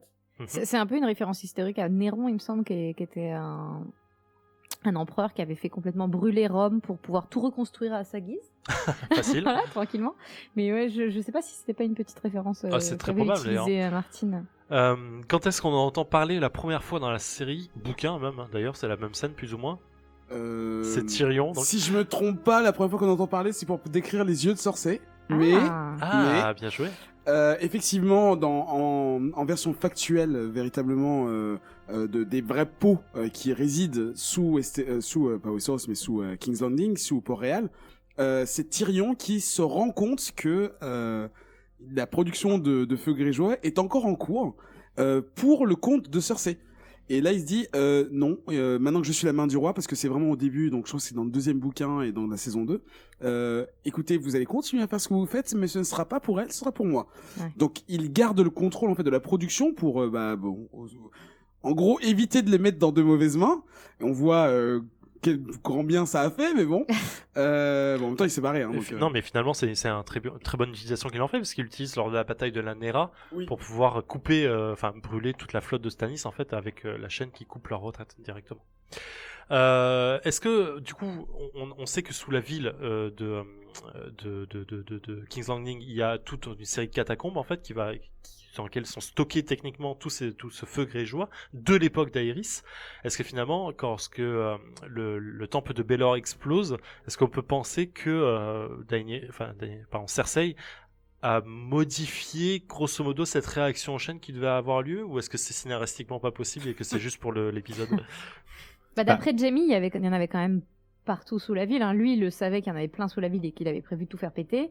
Effectivement, s'il y en avait partout et que ça devait faire une réaction en chaîne, là, c'est pas ce qui s'est passé. Il y a que le temple de Baelor, donc c'est bien confortable. Donc soit elle a tout bien redisposé, mais il me semble qu'il y a un épisode avant, donc ce finale, où elle discute avec Qyburn et où il parle d'une rumeur de quelque chose qui serait encore là, et ce serait peut-être potentiellement ça. Je pense que probablement c'était ça dont ils parlaient tous les deux. Donc ça a été redisposé pour justement la servir. Parce que quand ils en parlent, c'est juste après le moment où Tommen a dit qu'il n'y aurait pas de trial by combat, et du coup qu'elle est un peu niquée quand même. Oui. Et que du coup c'est son plan B. C'est son plan B, et il lui dit oui, c'est pas qu'une rumeur, il y en a beaucoup plus que ce qu'on pensait. C'est ce qu'il lui dit. B comme burn. Burn. Voilà. Donc du coup, ça reste quand même une carte Joker aussi bien scénaristiquement que pour Cersei aujourd'hui, qui est quand même ultra violente. Et est-ce que finalement elle pourrait pas, moi je pense que si d'ailleurs, mais ça va être finalement une grosse arme de protection sur les prochaines batailles qui vont l'enlever sur la gueule. Ça fait 2 fois que ça renverse complètement la situation. C'est la 2e fois que ça arrive que ça renverse tout en fait. Puisqu'ils s'étaient perdus à King's Landing avec l'arrivée de Stannis et ses bateaux, et grâce au feu grégeois, ils ont gagné la bataille. Tywin quand même. Pas que Tywin aussi, mais ça a quand même pas mal affaibli. C'est sûr. Ça leur a fait un bon petit coup, et là, ça renverse encore complètement la situation. Je pense que c'est une grosse tâche aussi, quand même, sur son CV. Ouais. mais je pense qu'on peut se dire que Cersei n'en a rien à faire. Cersei, je pense que Cersei, c'est la la meilleure héritière de Tywin. Dans le côté honneur, famille, tout patrie. Pour notre gueule. Voilà, mais en gros, c'est notre nom qui précède, tout ce qui se passe après. Qu'est-ce qu'on laisse derrière nous, c'est notre nom. C'est pas. Moi, je pense plus que Cersei pense à sa gueule et qu'elle veut juste elle ce pouvoir pour elle, point barre. Hein. Oui, mais Tywin, tout ce qu'il a fait dans sa jeunesse, dans sa vie, c'était d'abord pour sa gueule, mais aussi pour l'honneur de sa famille. Ouais, mais du coup, là, il y a des chances qu'elle ait encore un paquet de feux grégeois. Ah oui, largement, je pense. Hein. Oui, à mon avis, si elle a vu que ça marchait une fois, je pense que... Donc, elle a pas de dragon, mais elle a ça quand même. Voilà. Oui, justement, ça peut peser largement. À King's Landing, ils ont pas de pétrole, mais ils ont des idées. Est-ce que ça fonctionne sur les dragons aussi? Est-ce que ça fonctionne sur Daenerys? Mais Tyrion l'explique, lors de la bataille de la Nera, il dit que c'est pas du tout manipulable en fait. C'est-à-dire quand il voit les soldats s'entraîner pour balancer avec des catapultes, je crois, les feux grégeois, il fait ok, c'est pas du tout le bon plan. C'est un peu de la nitroglycérine le truc. Ouais, clairement. C'est très très dangereux. Donc moi, j'avoue, j'aime pas du tout le traitement visuel qu'ils ont fait. Je comprends le vert pour s'éloigner du feu rouge, tout, mais moi, à chaque fois, je trouve ça hyper cheap, ce vert fluo là, ça me fait vraiment bizarre. Ouais, l'explosion, ça allait. Par contre, le vert fluo dans les catacombes, c'est un peu bizarre. Ouais, ça fait un peu du slime de Ghost. Ouais, grave. Pour moi, ça fait expérience, tu sais, genre truc bizarre. Un truc résultat vert, donc bizarre et donc étrange. Alchimique. J'aime pas trop. Ok, bon, on voulait faire un tout petit point focus sur ça, sur Wildfire, donc Feu Grégeois, parce que ça reste quand même le cœur de cet épisode. Les prochains focus seront peut-être autre chose, voire complètement pas du tout parler dans la série, mais c'est pas très très grave. On va passer à la dernière et finale partie de cet épisode, de ce podcast, pardon. Oui, c'est épisode de podcast, ça marche. Et on va demander l'avis à nos chroniqueurs. Alors, Marc, qu'est-ce que tu peux penser de cet épisode ? Alors, je trouve que c'est un épisode qui est vraiment trop riche, beaucoup trop riche, et qui va passer un long moment en fait à préparer. Il y a des scènes un peu choc. Donc, par exemple, je trouve que ce qui se passe chez les Frey, c'est pas intéressant du tout. J'ai vraiment du mal à retrouver Arya et avoir cette grande scène d'exposition où on recomprend que Frey, c'est vraiment un sale con et vraiment un traître quoi dans l'âme. On avait déjà compris. Ensuite, les choses qui m'ont déçu aussi, c'est on n'a pas trop parlé de King of the North. Le King of the North. Ah oui, ça on a pas La scène en soi est assez cool. Mais par contre, je trouve que le traitement d'un personnage que j'aime beaucoup dans les livres, qui est Sir Manderly, qui a un rôle quand même vachement bien écrit. Et... replace-le un petit peu. Manderly, en fait, c'est la famille la plus riche dans le Nord, et en gros, c'est à travers eux... ils ont un point très stratégique, en fait, c'est-à-dire que ils vont un peu... agglomérer beaucoup de richesses, quoi, tu vois, et malheureusement ils vont faire des mauvais choix, ils vont s'allier avec certaines personnes à un mauvais moment, et ils deviennent les alliés des Lannister dans le bouquin, mais en fait pas vraiment. Et ce point-là est pas du tout traité, du coup j'étais assez déçu parce que l'apparition de l'acteur qui joue c'est normalement un personnage qui est énorme, en fait, gargantuesque. Bon, j'ai trouvé qu'au niveau casting ils auraient pu faire un petit peu mieux. Il y a plus de gens obèses dans les acteurs que... Parce que là, il est quand même bien, quoi. Il est costaud. Cool, il est voilà. Il est pas on obèse. dirait Mormon, quoi. Ouais, genre, ça va, quoi. Et ensuite, c'est quand même, je trouve, l'épisode où pas mal de personnages très très puissants abandonnent leur dessin, quoi. Enfin, j'ai vraiment beaucoup de mal avec Littlefinger. Je trouve que un personnage qui voulait everything, et il se retrouve à juste souhaiter se marier avec Sansa pour être sur le trône de fer et essayer de la convaincre que oui, il faudrait peut-être que tu fasses un move pour essayer de... Enfin bon, bref, ça lui ressemble pas trop. Et Daario, on n'a pas parlé de Daario. Ah, le pauvre. Friendzone. Friendzone. Oh non, c'était pas friendzone. Attends, c'était son amant, son amoureux. Ça mec, c'est plus friendzoné du coup. C'est quand même un couple, quoi, un couple ils vivent une passion, quoi, une passion torride. Alors, et assez précise que dans le bouquin, effectivement, c'est plus que torride. Ils ouais, sont faits l'un pour l'autre. Dany, elle retrouve enfin des vrais sentiments et une attraction vraiment sexuelle pour un mec depuis comment il s'appelait déjà? Khal Drogo. Khal Drogo. Et là, finalement, en un petit dialogue, quoi, il laisse tomber. Je trouvais ça vraiment naze. Donc voilà, ouais. Assez déçu, mine de rien. Déçu sur ces points-là, mais globalement, l'épisode bien. Globalement, très bien rythmé, beaucoup trop riche, mais voilà. Ok. Eric ? C'est un épisode que j'ai revu pour les besoins de l'enregistrement de... Non pas que j'avais pas envie de le revoir, hein, c'était un vrai plaisir, sauf que j'ai fini par pleurer, si je me trompe pas, 4 ou 5 fois. Mais c'est incroyable. Toutes les scènes de la révélation de la maman de Jon Snow, justement de la scène... peut-être pas la scène de rupture entre Daario et Daenerys, mais justement la scène juste après, dans laquelle Daenerys donne le badge de la main du roi à Tyrion. Je trouve ça tellement émouvant. Je trouve que, alors je sais pas si je pourrais dire que c'est le meilleur épisode, parce que pour moi le premier il reste saison 1, voilà, le premier épisode de saison 1 est quand même très haut parce que ça introduit tout et puis tu vois tout se mettre en place, c'est génial. Mais cet épisode là avec la chose qu'on attendait depuis un moment, parce que si on a lu les bouquins, je vous parlais de la description des yeux de Cersei, ça c'est dans tous les livres, hein, dans les 5 livres, c'est genre oui, les yeux de Cersei brûlés comme du Wildfire, comme du feu grégeois, et les références incessantes dans la série surtout de je vais raser des villes pour la sécurité de mes enfants. S'il le faut, je ferai ce qu'il faudra. Donc c'était évident que cet épisode, enfin pour moi c'était clair que quelque chose de grandiose allait se passer, et je l'ai vu, et c'était au début de l'épisode, c'était pas le money shot de la fin, c'était au début, c'était dans le premier quart d'heure, et ça j'ai trouvé que c'est une bonne surprise. Et évidemment toutes les morts, c'est décevant, mais moi Marjorie c'est ma reine à moi. Et Bran aussi, la naissance de Jon, tout ça je trouve que c'est un épisode qui, même si on a l'impression que tout a été fourré très rapidement pour combler plein de vides, ça reste un truc excellent. Surtout après un épisode comme l'épisode 9 qui était la bataille des bâtards. Je trouve que le niveau reste très haut et j'ai qu'une seule envie, c'est voir le début de l'épisode 7 de la saison 1. Ça va y L'inverse, l'épisode Absolument 1 de la saison 7. ça va y venir. Hello. Moi, quand je l'ai vu, j'étais hyper fâchée contre les scénaristes d'avoir casé autant de choses dans cet épisode après qu'on se soit tapé autant de fillers dans toute la saison. J'étais hyper fâchée que tout s'enchaîne comme ça et qu'on n'ait pas le temps de respirer et qu'il se passe des trucs. Par contre, j'ai adoré la mise en scène. Moi, la première scène d'ouverture avec la musique, vraiment, elle m'a soufflé. Je sais qu'il y a beaucoup de gens qui ont dit oui, c'est facile, c'est un peu gna, mais bon, bref. Il en reste pas moins qu'il y a un truc qui monte vraiment avant qu'il y ait l'explosion. Il se passe un énorme truc. Le retour d'Arya, moi je l'ai apprécié.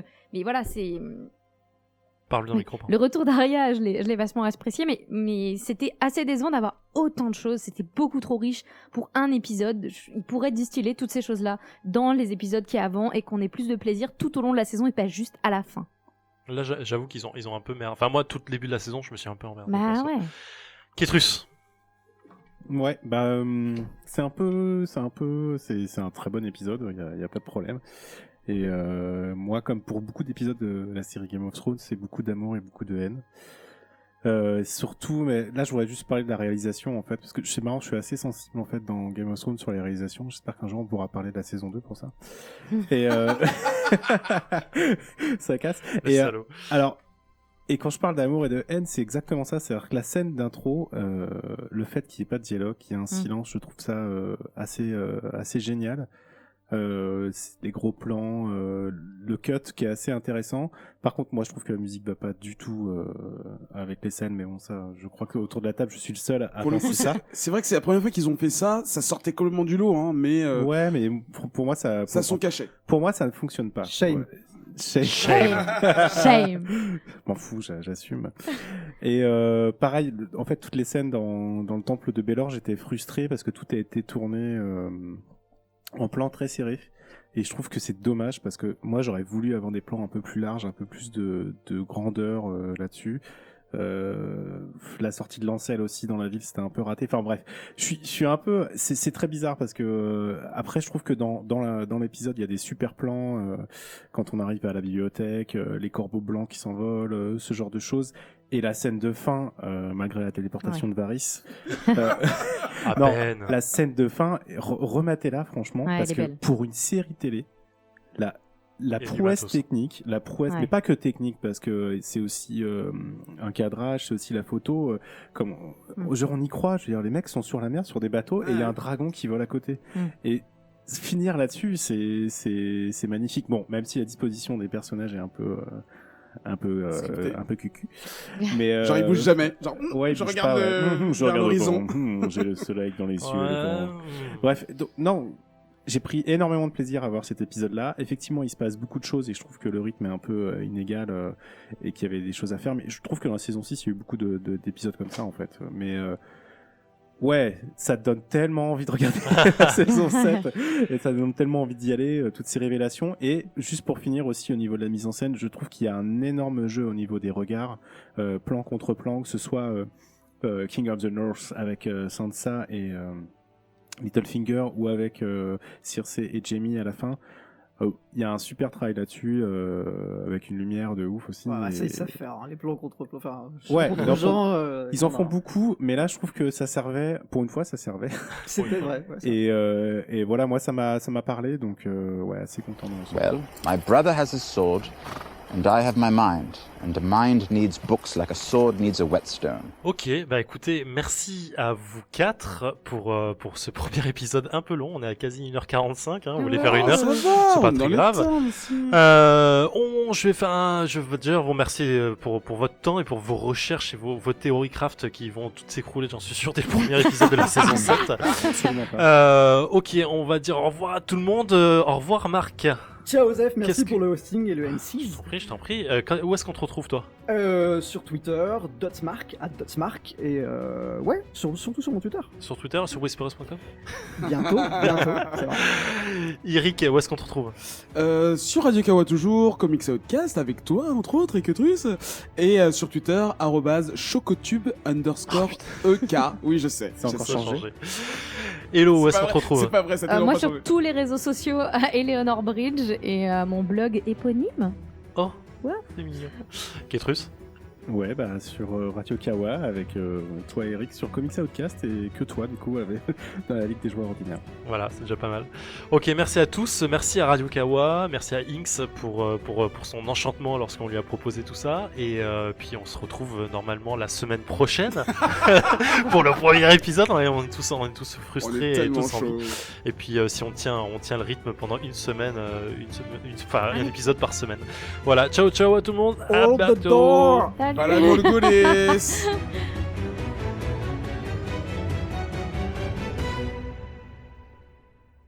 On dit souvent que tout était mieux avant. Qu'en pensez-vous, Papy Groublin? C'est vrai, tout était beaucoup mieux avant. À l'exception de la difficulté de l'accès à la musique japonaise. Coucou, c'est Amo. Kaorin, c'est le podcast musical dédié à la culture visuelle japonaise. Générique et soundtrack d'anime, JRPG, visual novel, toutes les époques, tous les genres, que vous soyez otaku ou non.